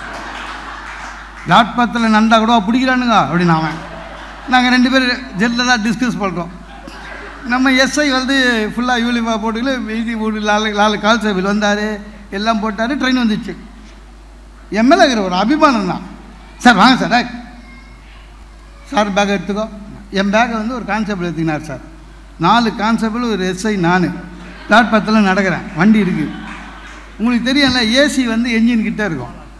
நான் அன்கன்ஃபார்ம்டு ஜென்ரல் பெட்டி இருக்குல்ல, நான் ஏசி ரிசர்வ் பண்ணாதது, அது ஏசிக்கு பக்கத்தில் வச்சுருப்பான். நாங்கள் நடந்து போகிறோம், அந்த கம்பார்ட்மெண்ட்டில் ஜன்னல் ஓரத்துலேருந்து ஒரு அம்மா சத்தமாக சொல்லுது, இந்த காலத்தில் எவனையும் நம்ப முடியலன்னு. அந்த அம்மா என்ன நினச்சிருந்து, என்னை அரெஸ்ட் பண்ணி கூட்டி போகிறாங்கன்னு நினச்சிருந்தேன். ரொம்ப சிலதெல்லாம் நடக்கும் வாழ்க்கையில். சார் குடும்பத்தை பற்றி பேசணுன்னா உங்ககிட்ட, அதாவது இன்றளவும் தமிழ் சமுதாயம்னு எடுத்துக்கினா இன்றளவும் குடும்ப ஒற்றுமையை பேணி காப்பதில் முதன்மையாக இருப்பவர் நகரத்தார் மட்டும்தான். ஏன்னா எல்லாரும் வழக்கொழிச்சிட்டோம். இன்னும் இப்போ கூட நாங்கள் எல்லாரும் இனிஷியல் ஒன்று தான். நகரத்தார் உங்களுக்கு அப்படி இல்லை, ஒவ்வொருத்தரும் இனிஷியல் ஞாபகம் வச்சு தான் கஷ்டம், பேர் மட்டும்தான். ஏன்னா காணாவுனாவானா சண்முகம்னுவாங்க. 200 வருஷத்தோடைய அக்கௌண்ட்ஸ் கையில் இருக்கிற ஒரு பரம்பரை. அதனால் உங்ககிட்ட பெருமையாக குடும்பத்தை பற்றி, குடும்ப ஒற்றுமையை பற்றி பேசணுன்னா நகரத்தார்கிட்ட தான் பேசணும். ஏன்னா ஏற்கனவே ஒற்றுமையாக இருக்கிறது தமிழ் இனத்தில் நகரத்தார் மட்டும்தான். சார் குடும்பம்ன்றது எப்படி சார் உண்டாகுது? திருமணம் இல்லையா? சில பிள்ளைங்க லவ் பண்ணி கல்யாணம் பண்ணிக்கலாம், அது அவன் விதி, அவனும் பண்ண முடியாது. முன்னெல்லாம் திருமணம்னா உறவுக்குள்ளேயே நடக்கும், சொந்த மாமா பொண்ணு அத்தை பொண்ணு அந்த மாதிரி தான் நடக்கும். அப்புறம் கொஞ்சமாக மாறிச்சு. என்ன, இந்த தரகர்னு ஒருத்தர் இருப்பார், அவர்கிட்ட இருக்கிற 5 ஜாதகம் தான் வச்சுருப்பான். பேசி பேசி மாட்டி விட்டு போயிடுவாப்புல தரகர். அதுக்கப்புறம் பார்த்தீங்கன்னா கொஞ்சம் இம்ப்ரூவ் ஆச்சு. என்ன ஜாதக பரிவர்த்தனைன்னு ஆச்சு. இப்போ தானே எல்லாத்துக்கும் மேட்ரிமோனியல் இருக்குது, செட்டியாக இருக்குது தனியாக, முதலியாக இருக்குது தனியாக எல்லாம். அப்போல்லாம் மேட்ரிமோனியல் கிடையாது, ஜாதக பரிவர்த்தனைன்னு இருக்கும். ஒரு 2000 ரூபா கட்டினா நம்மக்கிட்ட ஒரு 50 ஜாதகம் கொடுப்பாங்க. 50 ஜாதகத்தை வீட்டுக்கு எடுத்துகிட்டு நம்ம ஜாதகத்தோட நட்சத்திரத்தோடு ஒத்து பார்த்து ஒரு 5 தேரும். அதில் ஃபோட்டோ பார்ப்போம், அதில் 1 தேரும். நீங்கள் ஓகே சொல்லி நிச்சயதார்த்தம் ஆச்சு வச்சிங்களேன், நம்ப மாட்டீங்க சார், அடுத்த நாள்லேருந்து நல்ல நல்ல ஜாதகம்லாம் வரும். எனக்கு வந்துருக்கு. நான் இதே மாதிரி தான் பண்ணேன். ஒரே ஒரு பொண்ணை தான் பார்த்தேன். ஏங்க நான் கஷ்டத்தை சொன்னால் அப்படி சிரிக்கிறீங்க. உங்களுக்கு மேட்ரிமோனி இல்லாச்சு, அந்த தெம்பில் பேசுகிறீங்க. இல்லை சார், எனக்கு நிச்சயதார்த்தம் ஆனவுன்னும் அடுத்த நாள் ஒரு ஜாதகம் வருது சார், பையனுக்கு கார் வாங்கி தரேன், பொண்ணுக்கு வீடு வைக்கிறேன்லாம். எங்கள் அப்பா கிட்ட கேட்டேன், முடிஞ்சிச்சு உனக்கு, அவ்வளோதான், கதம்னாரு, முடிஞ்சு போச்சு, வேறு வழி கிடையாது. ஆனால் இப்போ ரொம்ப அநியாயமாயிடுச்சு. இந்த கல்யாண மாலை பார்த்துருக்கீங்களா? ஆமாம், அந்த மோகன் சார் தெய்வம் எப்படி தான் சிரிச்சா மாதிரியே உட்காந்துக்கிறாரு தெரியல. அதில் ஒரு பையனுக்கு அப்பா சொல்கிறார், சார் பொண்ணு உங்களுக்கு எப்படி வேணும்னு கேட்குறாங்க. பையனுக்கு அப்பா பொண்ணு எப்படி வேணும்னு கேட்குறாரு. அவன் கேட்கும்போதே எனக்கே சிரிப்பு வருது. சார் பொண்ணு அழகாக இருக்கணும் சார், நல்லா படிச்சுருக்கணும், வேலைக்கு நல்லா போகணும், கை நிறையா சம்பாதிக்கணும் சார், அடக்கமாக வேணும். டாய், அடக்கம் அந்த காம்போவில் வராது, ரொம்ப அலைச்சல் கூடாது. என்ன அழகாக இருக்கணுன்ற, படிச்சிருக்கணுன்ற, வேலைக்கு போகணுன்ற, கை நிறையா சம்பாதிக்கணுன்ற, அப்புறம் அடக்கம் பெற வரான். எல்லாத்துக்கும் அலையக்கூடாது. மனுஷனுக்கு ஆமாங்க, மனுஷனுக்கு எது வருதோ அதுதான். சிலதில் விதி தான், வேறு ஒன்றுமே பண்ண முடியாது. சீனாவில் ஒரு பழமொழி ஒன்றுங்க, சீனாலேயே இருக்குங்க அந்த பழமொழி, தாரமும் குருவும் தவத்தின் அளவேன்றான். அதாவது நம்ம போன ஜென்மத்தில் செஞ்ச தவத்துடைய அளவு, தவம் செஞ்சுருந்தா அதனுடைய வரம் என்னென்னா தாரமும் குருவும். நமக்கு வர டீச்சர், நமக்கு வர ஒய்ஃப், ரெண்டும் தான். அதனால தான் பார்த்தீங்களா, போன ஜென்மத்தில் செஞ்ச புண்ணியம்தான் அது. அதனால தான் நம்ம வீட்டில் சண்டை நடக்கும்போது பார்த்துக்கிறீங்களா, ஹஸ்பண்ட் ஒய்ஃப்கிட்ட சொல்லுவாப்புல, போன ஜென்மத்தில் நான் என்ன பாவம் செஞ்சனோ உங்ககிட்ட வந்து மாட்டினேன். அப்போ ஒய்ஃப் சொல்லுவாங்க, எப்பவுமே நீங்கள் இப்படி தாங்க, நான் எது சொல்ல வரேனோ அதை முன்னாலேயே சொல்லிடுறீங்க, நான் எந்தெந்த ஜென்மத்தில் செஞ்ச பாவமோ உங்ககிட்ட மாட்டினேன். அப்படி தான் சார். எதுவாக பெண்களை நம்ம சமூகம் ரொம்ப கம்மியான அப்படிலாம் இல்லை. நம்ம சமூகம் மாதிரி பெண்களுக்கு ரொம்ப அதிகமாக சுதந்திரம் கொடுத்ததே இல்லை, வேறு யாருமே கிடையாது. ஆனால் இப்போ அது நடுவில் கொஞ்சம் மாறிச்சு, அவ்வளோதான். அநியாயங்க, ஆண்கள் இதெல்லாம் கேட்கறதில்ல, இல்லை நினச்சி கூட பார்க்கறதில்ல. நீங்கள் பாருங்களேன், அந்த காலத்துலேயே ராஜா காலத்துலேயே பெண்களுக்கு மட்டும் சுயவரம் உண்டு. அதுதான் அக்கிரமம் இல்லை. ஒரு நாட்டு இளவரசிக்கு கல்யாணம்னா பக்கத்து நாட்டில் சொல்லி அனுப்பிச்சா மாப்பிள்ளைங்களாம் கேவலமாக ட்ரெஸ் பண்ணின்னு போய் உட்காந்து நிற்பான். அந்த அம்மா வரும், 30 மாப்பிள்ளை 30 இளவரசம் உட்காந்து இருப்பான். அந்த பொண்ணுக்கு யார் பிடிக்குதோ அவன் கழுத்தில் மாலை போட்டு அவன் தான் மாப்பிள்ளை. மீதி 21 பேரும் வீட்டுக்கு போனோம், திருப்பி யாராவது கூப்பிட மாட்டாங்களான்னு வெயிட் பண்ணோம். அப்படிலாம் அநியாயம் நடந்திருக்கு. பெண்களுக்கு அந்த அளவுக்கு சுதந்திரம் கொடுத்து வச்சுருந்தது. இப்போ கூட அப்படி தானே சார். ஆம்பளைக்கு 21 வயசில் கல்யாணம், பெண்களுக்கு 18 வயசு. இப்போ 21 நாங்கள் இன்னும் வராது, 18 வயசில் கல்யாணம். கல்யாணம் கூட நம்மளுக்கு ரொம்ப லேட்டு தான், அப்படி தானே? எனக்குலாம் ரொம்ப லேட்டாக ஆச்சு கல்யாணம். எனக்கு 2 தங்கச்சி.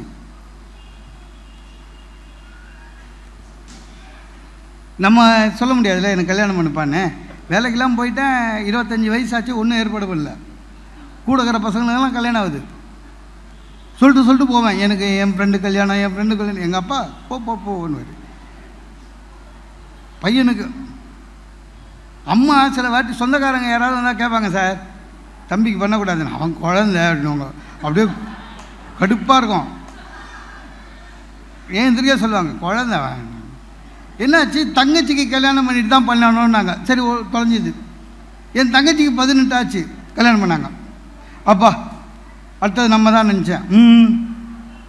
அது போச்சு. முதல் பிரசவம், 2வது பிரசவம் எல்லாம் போச்சு. எல்லா வருஷ கிருச அந்த கவலையிலே இருந்துட்டோம். சரி இனிமேலாவது பார்ப்போம்னு நினச்சேன். சின்ன தங்கச்சிக்கு 18 வயசு ஆயிடுச்சு சார். அதுக்கும் திரும்பி கல்யாணம், பிரசவம் எல்லாம் முடிஞ்சுது. நமக்கு எப்போ தான் அப்படின்னு நானே நிறைய வாட்டி இதுவெல்லாம் கேட்டிருக்கேன் எங்கள் அப்பா கிட்ட. எங்கள் ஆஃபீஸில் எல்லாருக்கும் கல்யாணம் ஆயிடுச்சுப்பா. என்னடாப்பா என்ன ஒரு நாள் கேட்டேன் சார், என் ஆஃபீஸில் வேலை செஞ்சு என் கூட இருந்து கல்யாணம் ஆகி அவனுக்கு வந்து குழந்தை பர்த்டேக்கே என்னை கூப்பிட்றான். நான் அதை வருத்தமாக எங்கள் அப்பா கிட்ட சொல்லிட்டு போனேன். அந்த ஃப்ரெண்டு கல்யாணம் ஆச்சுல, அந்த பையனுக்கு பர்த்டே போகிறான். போ இதெல்லாம் என்ன என்கிட்ட பர்மிஷன் கேட்குறேன்றாரு. ஐயா பர்மிஷனுக்காக சொல்கிறேன், நான் எதுக்கு சொல்ல வரேன்னே அவருக்கு புரியல. கடைசியாக எங்கள் அப்பாவுக்கு புரிகிற பாஷை ஒன்று இருந்தது சார். அதில் சொன்னேன், அப்பா கல்யாணம் ஆனால் ஹவுஸ் ரெண்ட்டுன்னு தனியாக 5000 ரூபா போடுறாங்களாம்ப்பா ஆஃபீஸில். அப்போ பார்த்தாங்கடா பொண்ணு, அப்போ தான் நம்மளுக்கு பொண்ணு பார்த்தாங்க. எல்லாமே அப்படி தான். கல்யாணம் மாறி போச்சு சார். ஒரு முன்னெல்லாம் எப்படி பொண்ணு பார்க்கறதுக்கு மாப்பிள்ளை வீட்டிலேருந்து 20 பேர் போவான். பொண்ணுக்கு பாட தெரியுமா, ஆட தெரியுமா? ஏன்டா எதுக்கு பாடணும்? அதெல்லாம் ஒரு இது இருந்தது. இப்போ அப்படி கிடையாது. நானும் அதான் சொன்னேன்ல, ஒரே பொண்ணு தான் பார்க்க போனேன். அந்த பொண்ணு தான் இப்போ எனக்கு ஒய்ஃபு. சான்ஸே கிடையாது, சாய்ஸும் கிடையாது. நான் பண்ண ஒரே தப்பு என்ன தெரியுமா? நான் சொன்னல 2 தங்கச்சி கல்யாணம் ஆச்சுன்னு, 2 மாப்பிள்ளையும் கூட கூட்டி போயிட்டேன். நான் பண்ண அது பெரிய தப்பு. அது போனேன் சார், போனேன், பொண்ணு பார்த்தேன். பொண்ணு உட்காந்துது. ஓகே, பொண்ணுக்கு என்ன பிடிச்சிச்சு, எனக்கு பொண்ணு சரி ஓகே அப்படின்னேன்.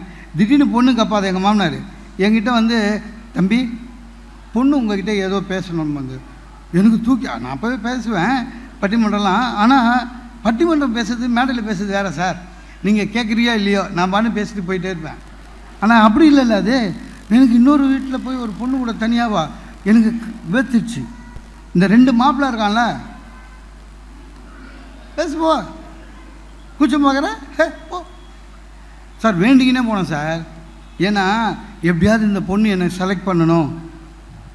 ஏன்னா வேணான்னு சொல்லிடுச்சு வச்சுக்க, 2 மாப்பிள்ளையுமே ஊர் ஃபுல்லாக சொல்லுவான் அந்த பொண்ணுக்கு உங்கள் அண்ணனை பிடிக்கலன்னு. அதுக்காக பயந்து போனேன். ரூமுக்குள்ளே போனால் பொண்ணு சோஃபாவில் சௌகரியமாக பயனுக்குது. ஏன்னா அது அவங்க வீடு. நான் உள்ளே போயிட்டு கை கட்டுறதா, நிற்கிறதா, உட்கார்றதா, வேத்து ஊற்றுது. வேண்டாத தெய்வம் இல்லை. எப்படியாவது இந்த எக்ஸாமில் பாஸ் பண்ணணும்னு நினச்சிருந்தேன். அப்புறம் அந்தம்மா MBA ஹாஸ்பிட்டலில் DGM-ஆக இருக்கீங்க. ஆமாம். Take home 75,000. அந்த அம்மாவுக்கு போதுமா அது? உங்களை பற்றி HR-ல் கேட்டோம், நல்லா சொன்னாங்க அப்படின்ச்சு. லூஸு, நான் ஏற்கனவே எங்கள் HR-கிட்ட சொல்லி வச்சுக்கிறேன். பொண்ணு பார்க்குறாங்க. இந்த பொண்ணுக்கு அண்ணன் அப்பா ஏதாவது புத்தாலி ஃபோன் பண்ணோம், என்னை பற்றி நல்லா சொன்னினா சனிக்கிழமை பார்ட்டிக்கு எங்கள் ஆசை அப்படின்னு அவன் கரெக்டாக சொல்லிக்கிறான். முடிஞ்சு போச்சு சார். திரும்புகிறேன், திடீர்னு என்னங்க உங்களுக்கு வேறு ஏதாவது பேட் ஹேபிட் இருக்கா அப்படின்ச்சு. எத்தனை சொல்கிறது? ஒன்றும் இல்லைண்டா, 20 வருஷம் ஓடின்னு போகுது சார். உண்மையிலேயே திருமணத்தில் மத்தி பார்த்தீங்கன்னா நம்ம இதில் பெண்கள் தான் அதிகமாக தெய்வ பக்தி உண்டு. திருமணத்துக்காக வேண்டிப்பாங்க, பார்த்துக்கிறீங்களா? நீங்கள் போய் பாருங்கள் கோயிலில் துர்கை அம்மனுக்கு ராவுகால பூஜை எல்லாம் கல்யாணம் ஆகாத பொண்ணுங்க எல்லா பெண்களும் போடுவாங்க. ஏன் வேண்டிப்பாங்க? ஏன்னா அவங்க அம்மா சொல்லி அனுப்புவாங்க, போய் பொண்ணு எலுமிச்சை இதில் போடு, அப்பா மாதிரியே ஒரு இழிச்சம் வாங்கி உனக்கு மாட்டணும் போ அப்படின்னு. பையனுக்கு போக மாட்டானுங்க. ஏதாவது பையன் திருமணம் ஆகணும்னு கோயிலுக்கு சுற்றிக்கிட்டு பார்க்குறீங்களா? இல்லை, பெண்கள் தான். ஏன்? பையனுக்கு கவலை கிடையாது, எது வந்தாலும் சமாளிக்கலான்னு ஒரு நம்பிக்கை. கல்யாணத்துக்கு அப்புறம்தான் பையன் கோயிலாக சுற்றுவான். ஆமாம் சார், 3 வருஷம் கழிச்சு பாருங்கள், எல்லா கல்யாணம் ஆகி 3 வருஷம் கழிச்ச பையன்லாம் கோயிலில் பார்க்குறேன். தம்பி கோயில் சார், அந்த வரிசையில் நிற்கும் போதே கண்ணை மூடி வேண்டான், ஆண்டவா அடுத்த பிறவின்னு ஒன்று இருந்ததா, ஆடு மாடு எதுவாக இருந்தாலும் பெருவேலை, ஆம்பளையாக மட்டும் படைச்சிடாங்க. தயவு செஞ்சு எங்கள் அம்மா கிட்டேருந்து என் ஒய்ஃபை காப்பாற்று, என் ஒய்ஃபுக்கிட்டேருந்து எங்கள் அம்மாவை காப்பாற்று, அந்த 2த்துக்கிட்டேருந்து என்னை காப்பாற்று. ஆமாம் சார், முடியல. நிறைய பேர் ஐயப்ப மாலை போடுறது அதான். என் ஃப்ரெண்டு திடீர் என்னடா கல்யாணம் ஆனவொன்னே பக்தி ஆகிட்டானே, நீ வேறண்ணா. இந்த 48 நாள் தான் சாமின்னு ரொம்ப மரியாதை கொடுக்குறாப்புல, அதை காப்பாற்றிக்கிறது சபரிமலைக்கு போகிறேன்னா ஒன்றும் பண்ண முடியாது. ஸோ அதே மாதிரி மரியாதைன்னு பார்த்தீங்கன்னா குடும்பங்களில் இப்பவும் இருக்குது. மாப்பிள்ளைக்குன்னு ஒரு மரியாதை இருக்குது, மருமகளுக்குன்னு ஒரு மரியாதை இருக்குது. இன்னும் அதெல்லாம் இன்னும் மாறல. மாப்பிள்ளைக்கு ஒரு வீட்டுக்கு நம்ம மாப்பிள்ளையாக போகிறோம் வச்சுக்கலாம், என்ன மரியாதை தராங்க சார். அதுக்கப்புறம் தொடர்றது நம்ம எப்படி இருக்கிறோமோ அதை பொறுத்து தான். வீட்டுக்குள்ளே போனவுடனே புது மாப்பிள்ளையாக வீட்டுக்குள்ளே போனோடனே ஒரு ரூமு, ஜன்னல் ஸ்க்ரீன்லாம் புதுசு போட்டு வச்சுக்கிறாங்க, தலகாணி வர புதுசு, சோப்பு புதுசு, டவல் புதுசு. நம்ம போனவுடனே நமக்கு தங்குறத ரூமு தான் வைப்பாங்க. ஆனால் பொண்ணுங்க கல்யாணம் பண்ணி போனால் நேராக சமையல் ரூம் தான் இல்லை. இப்போவும் 2 பேருக்கும் அப்படி தான். ஆனால் இப்போ நான் கல்யாணம் ஆகி போனோன்னே எங்கள் மாமனார் என்னை பார்த்து அப்படியே கண்ணில் தண்ணியாக வருது. எனக்கு கூட ஒரு மனுஷன் இவ்வளோ ஆனந்தப்படுவாரா பொண்ணு கல்யாணம் ஆகுதுன்னு. அது ஆனந்த கண்ணீர் இல்லை சார், ஆம்பளை கண்ணீர். பாவம் யார் பெற்ற புள்ளையோ வாடா இங்கே வந்து மாட்டினேன். அதாவது அவருக்கு என்னென்னா ஒரு அடிமைக்கு சக அடிமை ஒருத்தன் கட்சா மாதிரி சார். இந்த பூமு மாடு இப்போல்லாம் வர்றதில்லை ரோட்டில். பூமு மாடு பார்த்துக்கிறீங்களா? அந்த காலத்தில் பூமு மாடு போச்சு வச்சிங்களா, கண்ணுக்குட்டி கூட போவோம், குடி போவான். ஏன்னா அது அம்மா மாடை பார்க்கும், அது எப்படி தலையாட்டுதோ அதே ப்ராக்டிஸ் பண்ணும். அதை மாதிரி மாமனார் என்ன பார்த்து ஆம்பளை கண்ணீர் அது பாப்பா அப்படின்னு உட்கார வச்சுடுவார். அதே மாதிரி தான் பொம்பளை பிள்ளைங்களுக்கு அப்படி இல்லை. உள்ளே போனவொடனே இன்ஸ்ட்ரக்ஷன். எங்கள் வீட்டில் எல்லோரும் 5 மணிக்கு எழுந்துப்போம். ஏன் ஊடா பால் ஊற்ற போறியா, எதுக்கு 5 மணி? அது முதல் நாளே சொல்லி இரிட்டேட் பண்ணுவாங்க. சமையல் ரூமில் போய் எதுவும் இடம் மாற்றி வைக்கக்கூடாது. இடம் மாற்றினா அந்த இன்ஸ்ட்ரக்ஷன் மட்டும்தான். நிறைய பேர் ஆனால் ஒன்றுங்க, பெண்கள் தியாகம் பண்ணுறதுன்றது உண்மை. இன்னிய வரையும் ஒரு திருமணத்தில் நம்ம குடும்பத்தில் பெண்கள் செய்கிற தியாகம்லாம் உண்மை. ஆமாங்க. இப்போ கூடங்க பெண்கள் திருமணம் போது அவங்க படிப்பை மட்டும் சொல்கிறோம், அவங்க எக்ஸ்ட்ரா கரிக்குலர் ஆக்டிவிட்டிஸ் யாரும் சொல்கிறது கிடையாது இல்லை. ஏதாவது ஒரு பொண்ணு கல்யாண பொண்ணு வீட்டிலேருந்து கட்டில், பீரோ, நகை, வெள்ளி சாமான் அதெல்லாம் எடுத்தும்போது மாமனார் வீட்டுக்கு மாமியார் வீட்டுக்கு தான் படித்த சர்டிஃபிகேட்டு, ஓட்டப்பந்தயத்தில் ஓடின வாங்கின ஷீல்டு, கப்பு இல்லை, அதெல்லாம் யாரும் எடுத்து போகல, அதெல்லாம் வீட்டிலே தான் வச்சுட்டு வருது. அந்த திறமையெல்லாம் தன்னோட சொந்த வீட்டில் தூக்கி போட்டு அப்பா வீட்டில் தூக்கி போட்டுட்டு வெறுமனே போகுது. சில பொண்ணுங்க சார் ஆமாங்க, ஏன்னா ஷீல்டெல்லாம் எடுத்து போக முடியாது, மாமியார் ஒத்துக்குமா? இப்போ பொண்ணு வீட்டிலேருந்து ஷீல்டு எடுத்து போயிட்டு அவங்க மாமியார்கிட்ட முதல் நாளே அத்தை ஓட்டப்பந்தயம்னா அப்படி ஓடுவேன், இப்போ நீங்கள் 1 2 3 சொன்னீங்கன்னா 3 தெரு சுற்றின்னு வந்துடுவேன், சொல்ல முடியுமா? இல்லை அத்தை நான் பேச்சு போட்டியில் நான் தான் ஃபஸ்ட்டு, சரிங்களா பேசி பார்க்கலாம். சில பெண்களுக்கு சார், சில பேருக்கு ஆண்களுக்கும் சேர்த்து, சில பேருக்கு சில ஸ்மெல்லு பிடிக்காது. சில பேருக்கு பார்த்திங்கன்னா டெட்டால் ஸ்மெல்லே பிடிக்காது, இரிட்டேஷனாக இருக்கும். சில பேருக்கு ஃபினாயில் ஸ்மெல்லு பிடிக்காது. சில பேருக்கு வாசனையாக இருக்க பர்ஃப்யூம் ஸ்மெல்லே பிடிக்காது. ஒவ்வொருத்தருடைய குணாதிசயம் அது. ஒரு பொண்ணு கல்யாணம் ஆகி போகுது, மாமியார் வீட்டுக்கு போன உடனே பார்த்தா அந்த மாமியார் வாமா அப்படின்ட்டு ஒரு ரூமு, சின்ன ரூமுக்கிட்டு போகிறாங்க. அந்த ரூமில் பார்த்தா ஒரு தாத்தா, அவர் 92 நாட் அவுட்டு படுத்துனுங்கிறாரு.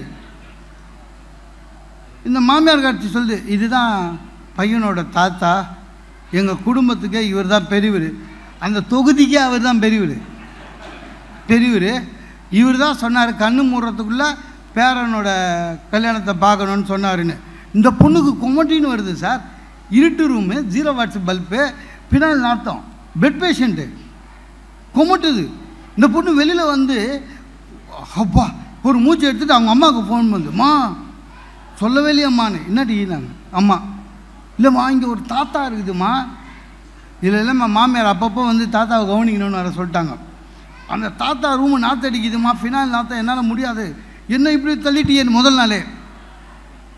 அதுக்கு அந்த அம்மா பெத்த அம்மா இல்லை வேறு என்ன சொல்லுவாங்க, நீ நாமக்கல் ஆஞ்சநேயருக்கு வடமாலை போடுறேன்னு வேண்டிக்கடி அப்படின்னு என்ன அர்த்தம்? தாத்தா கோணமாவதில் ஆஞ்சநேயருக்கு இந்த அம்மா ஒரு எக்ஸ்ட்ராவாக வேலை கொடுக்குறாங்க தூயின் போக சொல்லி.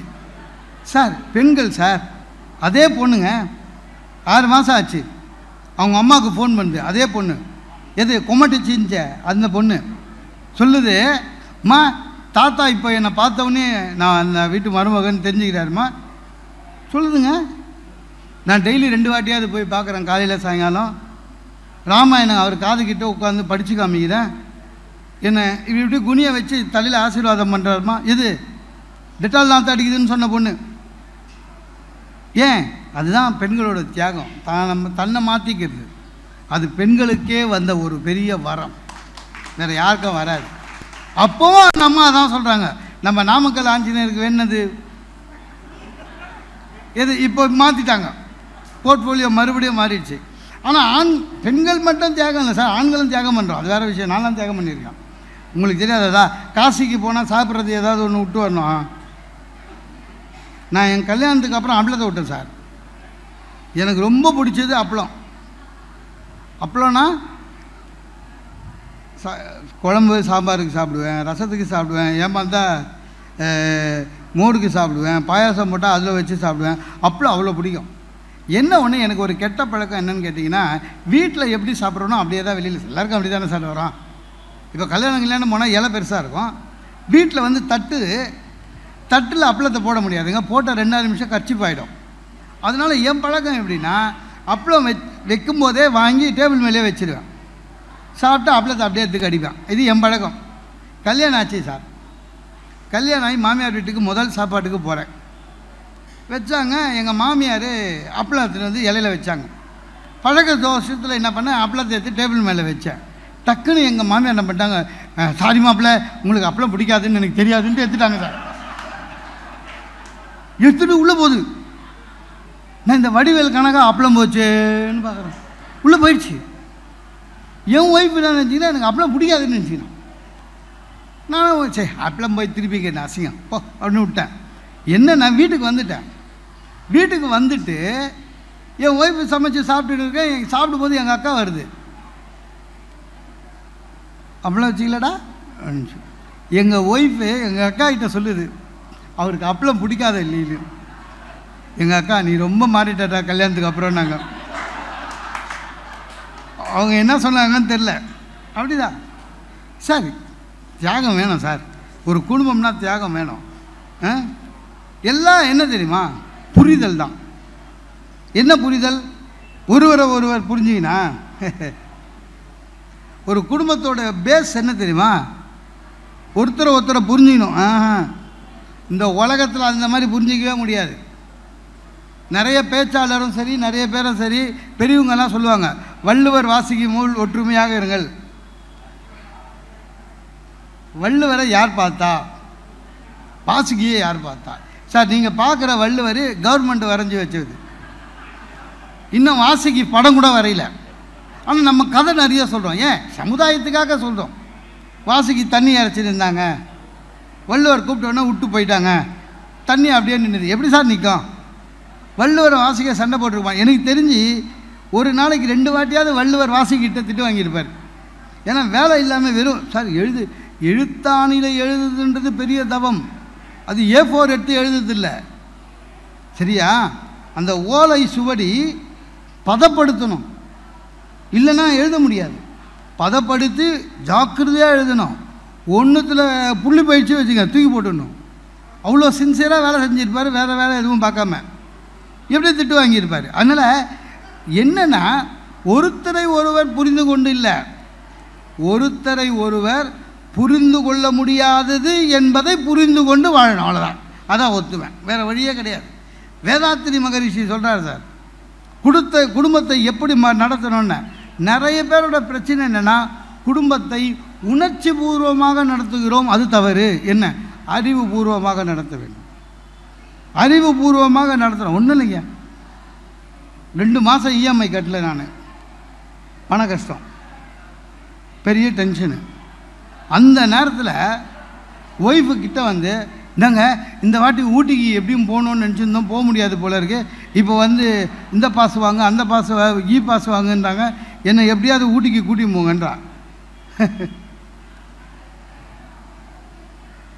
கோபத்தில் வார்த்தை வருது, ஏன்னா பணம் இல்லை. இது எப்படியும் 1 லட்ச ரூபா செலவாகும். கோபத்தில் வார்த்தை வருது. ஒய்ஃப் ஏதாவது கேட்கும்போது நீங்கள் டென்ஷனாக இருந்தால் கூட முடியாது சொல்லக்கூடாது.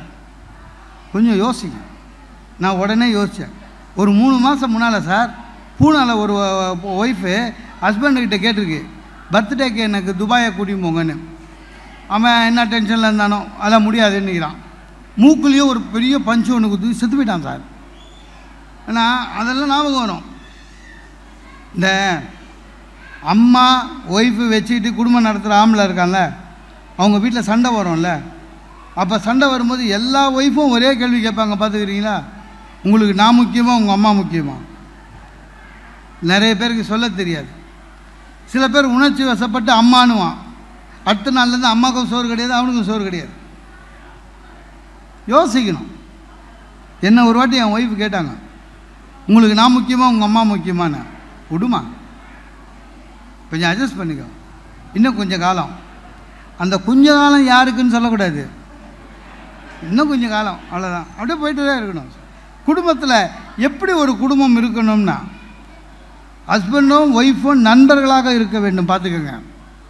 நம்ம எல்லாருமே கணவனுக்கு இந்த வேலை, மனைவிக்கு இந்த வேலை, 2 பேரும் சேர்ந்து எல்லா வேலையும் செஞ்சு நண்பர்களாக இருக்கணும். அதுதான் மிக சிறந்த குடும்பம். அந்த மாதிரி குடும்பம் இந்தியாவில் இன்னும் சரியாக வரலை. அமெரிக்காவில் வந்திருக்கு. நான் பார்த்துருக்கேன் சார். யூஎஸ் போனேன்னா ஒரு மாதம் அவங்க வீட்டில் தங்குவேன். அப்போலாம் பார்த்துருக்கேன்.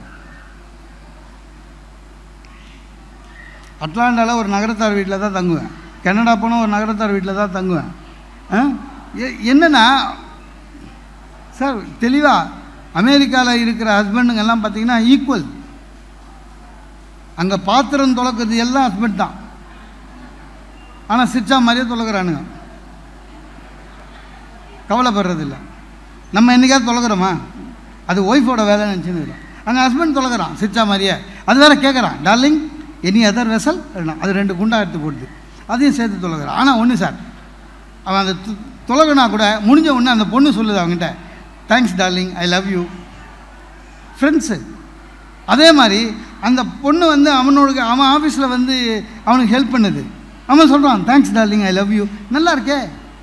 நான் வந்து இது நல்ல பழக்கம் இம்ப்ளிமெண்ட் பண்ணலான்னு வீட்டுக்கு வந்து நினச்சேன். நான் யூஎஸ்லேருந்து வந்தவொடனே என் ஒய்ஃப்கிட்ட ஒரு காஃபி கேட்டேன், எடுத்துன்னு வந்து கொடுத்தா. அமெரிக்கா ஞாபகம் வந்தது. தேங்க்ஸ் டார்லிங், ஐ லவ் யூன்னு முடிஞ்சு போச்சு. அவள் சோஃபாவில் உட்காந்து ஒவ்வொன்று அழ ஆரம்பிச்சிட்டான். ஏன்னா 20 வருஷத்தில் இது வரையும் சொன்னதே கிடையாது. அவன் ஏன் அழுகுறான்னா, ஐ லவ் யூன்னு சொன்னது அவன் நம்பலை. அவன் என்ன நினச்சின்னுக்கிறான், நான் வேறு யாருக்கோ சொல்கிறத இவகிட்ட சொல்லி ட்ரையல் பார்க்குறேன்னு. அதில் அவளுக்கு கோபம். சார் எதுவாக இருந்தாலும் சரிங்க, கணவனும் மனைவியும் ஒருத்தர் கேட்டு செய்யணும். ஏதாவது கேட்டால் கூட வீட்டில் கேட்டு சொல்கிறேன், ஏதாவது கேட்டால் கூட ஹஸ்பண்டை கேட்டு சொல்கிறேன். அதுதான் பெரிய விஷயம். ஒருவர் மீது ஒருவர் மரியாதை, ஒருத்தர் மீது ஒருவர் மரியாதை செலுத்தவில்லை என்றால் அந்த குடும்பம் உண்மையிலே கஷ்டப்படும். நம்ம கொடுக்குற மரியாதை நிறைய பேருக்கு அது தெரியலை. அவருக்கு ஒன்றும் தெரியாது, அவருக்கு ஒன்றும் தெரியாது, இல்லை அவளுக்கு ஒன்றும் தெரியாது. எல்லாமே அப்படி தான் சார். எதுவாக இருந்தாலும் சரி சார், ஒரு குடும்பம் மகிழ்ச்சியாக இருக்க கணவனுக்குன்னு ஒரு சப்ஜெக்ட் இருக்குது, மனைவிக்குன்னு ஒரு சப்ஜெக்ட் இருக்குது. ஒருத்தர் சப்ஜெக்டில் இன்னொருத்தர் போகக்கூடாது. இப்போ சின்ன உதாரணம் சொல்கிறேனே, இந்த புடவை எடுக்கிறதுன்றதில்ல, அது லேடிஸ் சப்ஜெக்டு. நம்ம என்ன பண்ணோம், ஒழுங்காக கூட போய் பில்லை கொடுத்துட்டு வரணும், பில்லுக்கு காசை. நம்ம அங்கே போய் நின்று சஜஷன். நான் ரொம்ப நான் போனேன்னா எப்போவுமே வாய் திறக்க மாட்டேன். ஆனால் போன வாட்டி போகும்போது டென்ஷன் ஆகிட்டேன். ஒன்றும் இல்லைங்க, என் ஒய்ஃபு புடவை பார்த்துட்டே இருக்காங்க. அந்த எடுத்து போடுறவர் என்ன பண்ணிட்டார், இந்த அம்மா எதுவுமே வேணாந்துன்னு, மேடம் ராமர் ப்ளூ ஒன்று இருக்குது பார்க்குறீங்களா அப்படின்னாரு. எனக்கா சும்மா இல்லை வாயை வச்சுட்டு, ராமர் ப்ளூவா அப்படின்னு நான் அவங்ககிட்ட, ஏம்பா என்ன ஏமாத்துற அப்படின்னேன். என்ன சார் ஏமாத்துறேன்? இல்லை ராமர் ப்ளூன்ற. ஆமாம் சார் ராமர் ப்ளூ கலருண்ணா. நான் சொன்னேன், ராமர் எப்பயா ப்ளூவாக இருந்தார்? இந்த என்டி ராமராக ப்ளூ பெயிண்ட் அடித்து ராமர் கிருஷ்ணராக காமிச்சு ராமர் ப்ளூன்ட்டிங்க. ராமர் கருப்பு, ராமர் கருப்பு, கிருஷ்ணன் கருப்பு, திரௌபதி கருப்பு. ஆனால் இவன் ப்ளூ, ராமர் ப்ளூன்றான். உடனே அவன் முதலாளி ராமர் ப்ளூன்னு சொல்லியிருக்கார். நான் நம்ம படித்ததை காமிக்கணும்னு கம்பர் என்ன சொல்லியிருக்கார் தெரியுமான்னு அவன் சொன்னான், சார் எனக்கு சம்பளம் கொடுக்குறது முதலாளி, நான் சம்பளம் கம்பர்கிட்ட வாங்கலை. ஏன்னா அந்த சப்ஜெக்ட் அவங்க. அதே மாதிரி இந்த பெண்களுக்கு என்னென்னா, நம்ம சப்ஜெக்ட் தெரிஞ்சு ஒன்று சொல்கிறோமே அது நம்ப மாட்டாங்க. உங்களுக்கு தெரியல, இந்த உரிமை தொகை 1000 ரூபாய் அது போட்ட உடனே எனக்கு தெரியும் எனக்கு வராதுன்னு. ஏன்னா 3 வீடு இருக்குது, சரியா, வாடகை வாங்கினுக்கிறோம், இபி அதை போட்டிருக்கான், வராதுன்னு தெரியும்.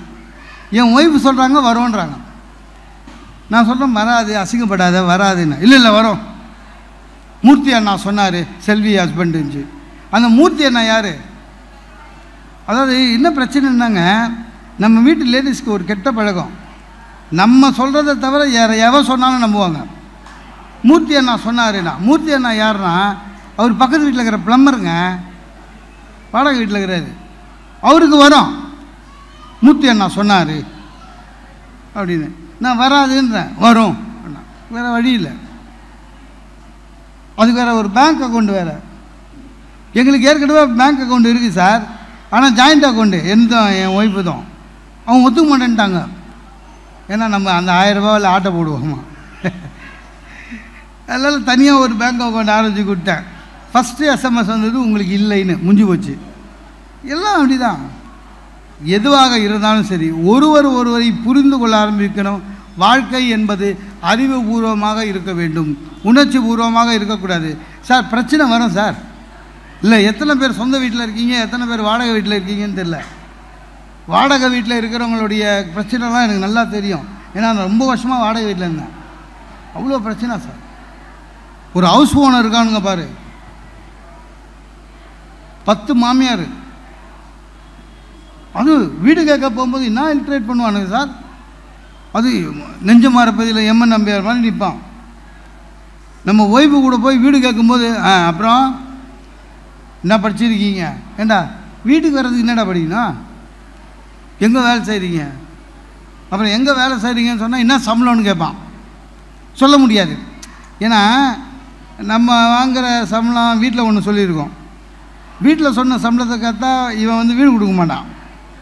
இவங்கிட்ட ஒரு சம்பளம் சொன்னால் வீட்டில் மாட்டிப்போம், ஏதோ வருதுன்னு. அப்புறம் கல்யாணம் ஆயிடுச்சு, ஒய்ஃபு, குழந்த 1. எத்தனை மணிக்கு ஆஃபீஸ் முடிச்சுட்டு வீட்டுக்கு வருவீங்க? நான் சொன்னேன், இல்லை சார் மீட்டிங் இருந்ததுன்னா லேட் ஆகும்னா 11 12 10 மணிக்குள்ளே வரலன்னா பூட்டிடுவேன் கேட்டை. என் ஒய்ஃப் சொல்கிறா, பார்த்தீங்களா நான் எவ்வளோ சொல்லும் போது கேட்கல, எவனோ ஒருத்தன் உங்களுக்கு சொல்கிறான் 10 மணிக்கு வீட்டுக்கு வான்னு. அவ்வளோ சார். அப்புறம் நாய் வளர்ப்பீங்களா அப்படின்னா, இல்லை சார். நாய் எனக்கு பிடிக்காதுண்ணா, எனக்கு கோவம் ஜாஸ்தி ஆயிடுச்சு. ஓகே சார், அப்படி தான், ஒரு நாய்க்கு இன்னொரு நாய் பிடிக்காது சார், விடு சார். நியாயம் இருக்க வேணாம். சரி சொந்த வீடு வாங்கலான்னு ஒரு கொஞ்சம் காசு சேர்த்தேன் சார், கொஞ்சம் சாத்து சொந்த வீடு வாங்கலான்னு ஒரு லேண்டு போட்டுருந்தான். விற்கிற இந்த சென்னைக்கு அருகேன்னு ஒரு சனிக்கிழமை அந்த வேனில் ஏறினேன், உட்கார்ந்தேன். வேனில் ஏறி உட்கார்றேன், பக்கத்தில் ஒரு ஆள் பேக்கோட உட்காந்துக்கிறான். நான் அவனை பார்த்து சிரித்தேன். அவன் இதான் ஃபஸ்ட் டைமா அப்படின்னா. ஆமாம். நான் சொன்னேன், சார் என்ன சார் பேக்கெல்லாம் எடுத்துன்னு வந்திருக்கீங்க, வெறும் இடம் தானே பார்க்க போகிறோம் அப்படின்னா. அதுக்கு அவன் சொன்னான், உங்களுக்கு பழக்கம் இல்லைன்னு நினைக்கிறேன், இதான் ஃபஸ்ட் டைமா லேண்டு பார்க்க போகிறீங்க? ஆமாம் சார். சென்னைக்கு மிக அருகேன்னு சொன்னாங்களா? ஆமாம் சார். சார் என் சொந்த ஊர் விழுப்புரம். அவன் சொல்கிறான், சார் சொந்த ஊர் விழுப்புரம், மெட்ராஸில் வேலை செய்கிறேன். சனிக்கிழமையானா காலையில் இங்கே வருவேன். சென்னைக்கு அருகேன்னு இங்கே ஒரு வண்டி நிற்கும், ஏறிட்டேன்னா இவனுங்க விக்கிரவாண்டி வரையும் குடி போவானுங்க. ஏன்னா உங்களுக்கு சென்னைக்கு அருகே அங்கே தான் லேண்டு. போகும்போது நம்மளுக்கு ஒரு காஃபி வேறு வாங்கி கொடுக்குறானுங்க, குடிப்பேன். விக்கிரவாண்டியில் இறங்கி அங்கேருந்து ஷேர் ஆட்டோவில் என் வீட்டுக்கு போயிடுவேன். திருப்பி ஞாயிற்றுக்கிழமை சாயங்காலம் அங்கே வருவேன், திரும்பி பார்க்கும்போது வந்துடுவேன். நீங்கள் அப்படின்னா உண்மையிலேங்க விக்கிரவாண்டி வரையும் போச்சு. அப்போ தாங்க தெரிஞ்சுது எனக்கு விழுப்புரம் சென்னைக்கு மிக அருகே இருக்குன்னு. சரி அது பரவாயில்ல, சரி எப்படியாவது சொந்த வீடு பொய்ச்சொல்லூர்னு பல்லாவரம் பக்கத்தில். வாங்கிட்டேன். வாங்கிட்டு நம்ம என்னங்க எல்என்டிலையா கொடுக்க முடியும்? ஏதோ ஒரு கான்ட்ராக்டரு, அது நமக்குன்னு வந்து வாங்கிக்கிறோங்க. இந்த மேஸ்திரிங்கல்ல, மேஸ்திரியாக இருக்கும்போதே பில்டிங் கான்ட்ராக்டர்னு ஒரு விசிட்டிங் கார்டு வச்சுருப்பான். அதை ஒருத்தங்கிட்ட மாட்டினேன். நான் போய் அங்கே இருக்கிற எம்எம்டிஏ கிட்டே போய் சிஎம்டி கிட்டே போய், சார் 1+ வீடு கட்டலாமாண்ணே, கிரவுண்ட் ஃப்ளோர். ஏண்டாண்ணா பிளேன் இறங்குற இடம்ட்டான். இவனை வீடு கட்டுறான்னா, அதாவது நம்ம எது சொன்னாலும் அது மாதிரி வராதுன்னுவான். அப்புறம் வீடு கட்டணும். தண்ணி போடுறான் போட்டுக்கினே இருக்கான். சார் 10 அடியில் தண்ணி வரும்னு சொன்னாங்கண்ணே. 10 அடியில் லாரி தண்ணி வரும், இதில் வராதுண்ணா. அப்புறம் எனக்குன்னு ஒரு பெயிண்டர் மாட்டான். சார் வீடு ஃப்ரேம் ஃபுல்லாக பச்சை கலர் அடிச்சிடலாமா அப்படின்னா. பச்சையா என்ன? ஒன்றும் இல்லைங்க, அவன் இதுக்கு முன்னால் ஏதோ முஸ்லீம் வீட்டில் பெயிண்ட் வச்சுக்கிறான். அந்த மீதி பெயிண்ட்டை நமக்கு அடிக்கிறதுக்கு நிற்கிறான். பச்சையா? எனக்கு கிரேலாம் கேட்டேன். என்ன அதுக்கு அவன் என் ஒய்ஃபுக்கிட்ட, மேடம் இவருக்கு கலரை பற்றி ஒன்றுமே தெரில மேடம்ட்டான். அது என்ன பேசுகிறேன்னே தெரில. அது அவங்க ஃபேமிலிக்கே கலர் சென்ஸ் கிடையாதுன்னுச்சு. சரி வேறு வழி கிடையாது சார். அவன் இஷ்டமாக கட்டின வீட்டில் போய் சொல்லுவார். போனேன். கிரகப்பிரவேசம் அன்றைக்கி செம்ம மழை, விடிய காலம் 5 மணி. என் பிளாட்டை எனக்கே அடைவு தெரில. கஷ்டப்பட்டு தேடி துருவி போனால் ஐயர் மட்டும் எனக்கு முன்னால் நின்று இருந்தார். வாங்கோ அப்படின்னாரு. கிரகப்பிரவேசம் ஐயர் நின்று இருந்தார். வாங்கோ அப்படின்னாரு. சரி எங்கே நீங்கள் மட்டும் வரீங்கன்னாரு. நாங்கள் முதல்ல வந்துடுறோம் சார், அப்புறம் சொந்தக்காரர் வருவாங்கண்ணே. மாடு கண்ணம் வேணுமே என்னாரு. யோ மாடு கண்ணெல்லாம் முன்னால் சொல்லியிருக்கணும்ல, போய் சொல்லிருக்கு. நானே அட்ரஸ் தெரியாமல் தேடிட்டு போகிறேன். இதில் மாடு எங்கே எட்டும் போது கண்ணு எங்கே எட்டும் போகுது, இப்போ என்ன பண்ணுறது சாமி என்ன? ஐயோ எப்போவுமே மாடும் கண்ணும் அப்படியே பார்த்து கொஞ்சம் நேரம் நினச்சி நானே என்ன பண்ணிட்டேன், ஒய்ஃபுக்கிட்ட நீ பையனை கையில் பிடிச்சின்னு முன்னால் போ அப்படின்னு. அவன் அப்போ நான் மாடாண்ணா சரி அப்படிலாம் கிடையாது, மாடுன்றது மகாலட்சுமி முன்னால் போகிறது, நீ எங்கள் வீட்டு மகாலட்சுமி முன்னால் போன்னு 2 பேரும் சண்டை. ஐயர் போயிட்டார் முன்னால். சரி எந்த மாடும் முன்னால் போனால் சரின்னு விட்டேன். சார் அது இல்லை சார், அந்த பொழிச்சொல்லூருக்கு அட்ரஸ்ஸு கண்டுபிடிச்சி முதல் ஆளாக வந்தது எங்கள் மாமா சார், தாய் மாமா. அவர் எப்படி அந்த அட்ரஸை கண்டுபிடிச்சார்? கிளாம்பாக்கத்தில் எல்லாம் இல்லை, அப்போது கோயம்பேடு. எப்படி கண்டுபிடிச்சார்? பொய்ச்சொல்லூருக்கு தெரியல. வந்துட்டார் விடிய காலம் 6 மணிக்கு. வந்தவுடனே முதல் கேள்வி, என்னடா இங்கேயா வீடு கட்டிக்கிற அப்படின்னாரு. ஏன் மாமான்னு. இல்லை இங்கே ஏர்போர்ட் வரப்போகுதுன்னு நானுங்களேன்னாரு. தூக்கி வாரி போட்டுச்சு. ஏர்போர்ட்டா? ஏர்போர்ட்டு வரப்போகுதுன்னு நானுங்களேன்னாரு. இல்லை மாமாண்ணே. என் ஒய்ஃப் சொல்கிறா, இல்லைங்க மாமா இங்கே வராதுன்னு. உனக்கு தெரியுமாம்மா ரொம்ப இருக்கணும். எங்கள் மாமா சொன்னல, நான் இல்லாத போது வந்துங்க ஒரு சாமியார் படத்தை ஹாலில் அடிச்சுட்டு போயிட்டார். அவரே என் ஒய்ஃப்கிட்ட சொல்லி அவங்ககிட்ட சொல்லிட்டு போயிட்டார். போயிட்டு என் ஆஃபீஸுக்கு ஃபோன் பண்ணுறாரு. டே மாப்பிள்ள, ஒரு சாமிஜி படம் இருக்குது உன் வீட்டில் போய் பாரு, டெய்லி கும்பிடு, எங்கேயோ போய்ட்டு வேண்டார். வந்து பார்த்தா படத்தை தூக்கி போடவும் முடியாதுங்க. நமக்கு எப்போவுமே ஒரு சாமி பயம் உண்டு. நீங்கள் கூட நினச்சிருப்பீங்க, இந்த ஜனவரி 1ஆம் தேதி 2ஆம் தேதிலாம் பார்த்துக்கிறீங்களா, எல்லாம் அலைச்சலில் கேலண்டர் வாங்குவோம், ஓசியில் கிடைக்குதுன்னு சாமி கேலண்டர்லாம். இந்த டிசம்பர் மாதம் பெரிய தலைவலி ஆகும். என்ன இந்த சாமி கேலண்டரை என்ன பண்ணுறதுன்னு. ஏன்னா குப்பையில் போட முடியாதுங்க, பயம் சாமி எதாவது பண்ணிவிடுமான்னு. போகிலையும் போட முடியாது, சாமியை எரிக்கக்கூடாது. அதனால் என்ன பண்ணுறதுன்னு. ஆனால் தமிழன் எல்லாத்துக்கும் ஒரு சிஸ்டம் வச்சுருக்கான். என்ன பண்ணுவான், நீ பேசாமல் சிவன் கோயிலில் போய் நவகிரகத்துக்கிட்ட போட்டுட்டு வந்துருன்னு. ஏன்னா நமக்கு வந்து நவகிரகத்துக்கிட்ட போடுறது ஒரு பழக்கம். இந்த சாமியை எடுக்கவும் முடியல. நானாவது பரவாயில்ல, என் ஒய்ஃபு உண்மையிலேயே அந்த சாமியாரை நம்பிட்டான். டெய்லி கும்பிடுவாப்புல. அதுவும் இல்லாமல் தேவையே இல்லாமல் அந்த சாமியார் படத்தை பற்றி பெருமையாக பேச ஆரம்பித்தா. ஏங்க இந்த சாமியார் படம் வந்ததுலேருந்து தான் இட்லி நல்லா வேகுதுங்க, இந்த சாமியார் படம் வந்ததுலேருந்து தான் கேஸு புக் பண்ண உடனே சீக்கிரம் வருதுங்க, இந்த சாமியார் படம் வந்ததுலேருந்து தான் வேலை காட்சி லீவு போடாமல் வராங்க, எல்லாம் நல்லா தான் போச்சு. என்ன பிரச்சனை ஆயிடுச்சு, எங்கள் சாமியார் அரெஸ்ட் பண்ணிட்டாங்க, ஜெயிலுக்கு போயிட்டார். அப்புறம் இப்போ ஒரு தனியாக தீவு வாங்கின்னு இருக்கார். இப்போது சாமியாரை தூக்கி போடலான்னு நினச்சா என் ஒய்ஃப் ஒத்துக்க மாட்டேறா. என் ஒய்ஃப் என்ன சொல்கிறா, ஹைகோர்ட்டில் குற்றப்பத்திரிக்கை தான் தாக்கல் பண்ணியிருக்காங்க, இன்னும் வந்து ஜட்ஜ்மெண்ட் வரல அப்படின்னு. அதாவது எங்கள் மாமா பண்ண வேலையிலங்க என் சவுத்து வீட்டில் இருக்கிற சாமியார் படத்தை எடுக்கிறதுக்கு ஹைகோர்ட் ஜட்ஜ்மெண்ட்டுக்காக வெயிட் பண்ணேன். இதுதான் சொந்தக்காரங்க பிரச்சனை. ஆனால் இப்போ இந்த மாமா வர்றதில்ல, அவருக்கு ஒரு ட்ரீட்மெண்ட் ஒன்றும் இல்லை. எங்கள் மாமா ஒரு வாட்டி வேறு ஏன்னா வந்தால் கூடங்க ஓ வாடா சின்ன வயசில் வாடா போடாண்ணா, இன்றைக்கி நம்ம 4 இடத்துக்கு போகிறோம் வரோம், வாசல்லேருந்தே கத்திக்கணும், என்னடா எப்படிக்கிற ப்ரொமோஷன் வாங்கிட்டியா, எப்போ வந்தாலும் ப்ரொமோஷன் வாங்கிட்டியான்னு கேட்பார். இவர் நம்ம மாதம் மாதம் ப்ரொமோஷன் வாங்கின மாதிரி நம்மளை வேலையில் வச்சுருக்கிறதே பெரிய விஷயம். ப்ரொமோஷன் வாங்கிட்டியா ஊன்னுவார். ஒரு நாள் நான் பண்ணேன் என் ஒய்ஃபு கிட்ட, இங்கே பாரு மாமா அடுத்த வாட்டி வந்தார், நான் இருக்கும்போது வந்தார்னா ஒன்றே ஒன்று என்னென்னு, அவர் டீ காஃபி கொடுக்காது சரியா, டீ பேக் இல்லை பேக் டீ அதை கொடு, ஏங்க கொடு. அதாவது நம்மளுக்கு கொடுங்க, நிறைய பேருக்கு இப்போது காஃபி குடிச்சிடுவோம், டீ கலந்த டீயை குடிச்சிடுவோம். இந்த டீ பேக்கு போட்டு கொடுத்தாங்க வச்சுக்கேன் கொஞ்சம் சிரமப்படுவாங்க சில பேர். ஏன்னா அது எப்படி போட்டு எங்கே தூக்கி போட்டு அது கொஞ்சம் கஷ்டம். எங்கள் சொந்தக்காருக்கு அதெல்லாம் தெரியவே தெரியாது, எங்கள் தாய்மாமாவுக்கு தெரியவே தெரியாதுன்னு எனக்கு தெரியும். அடுத்த நாள் வந்தார் ஒரு முறை, வழக்கம் போல் டே எப்படி ஆகிற ஊனார் சத்தமாக பேசுவாருங்க. அடுத்த வீட்டில் கேட்பாங்க உங்கள் மாமா வந்துட்டு போனாரான்னு, அந்த அளவு பேசுவார். பேசிக்கினே இருக்காரு, நான் எதிர்க்க உட்காந்துக்கிறேன். நான் என்ன பண்ணேன், ஒய்ஃப்கிட்ட மாமா வந்துருக்காரு டீ கொடு அப்படின்னா, கொடன்னு பேசிகிட்டு இருந்தார். என் ஒய்ஃப் என்ன பண்ணாங்க, பால் கிளாஸு டீ பேக்கு எடுத்துகிட்டு வந்து வச்சாங்க. அவ்வளோதாங்க, ஜென்ரேட்டர் ஆஃப் பண்ண மாதிரி ஆச்சு, சைலண்ட்டாகிட்டார். அதையே உத்து பார்த்தாரு, ஏன்னா அவருக்கு என்ன பண்ணுறது தெரியல. நான் அவர் மூஞ்சை பார்க்குறேன், வேர்த்துருக்கு அப்படின்னா நான் அப்படியே சந்தோஷமாக கால் மேலே கால் போட்டு எடுத்தார். அப்புறம் அந்த நூல் எடுத்தார், என்ன பண்ணோம் டிப் டீ என்ன பண்ணார், அதை மெதுவாக வேர்க்குது, காது வரலாம் நல்லா தெரியுது வேர்வை அப்படின்னாரு. நான் சொன்னேன் மாமா ஸ்பீடா அப்படின்னா. அப்புறம் கார்பரேஷன் பம்ப் அடிக்கிற மாதிரி டக்கு டக்குனாரு. அது ரொம்ப அடிச்சிக்க வச்சிங்களேன், நம்ம வாங்கின மட்டமான டீ தூளில் உள்ளே பிச்சுக்கும் சரியா இப்படின்னாரு.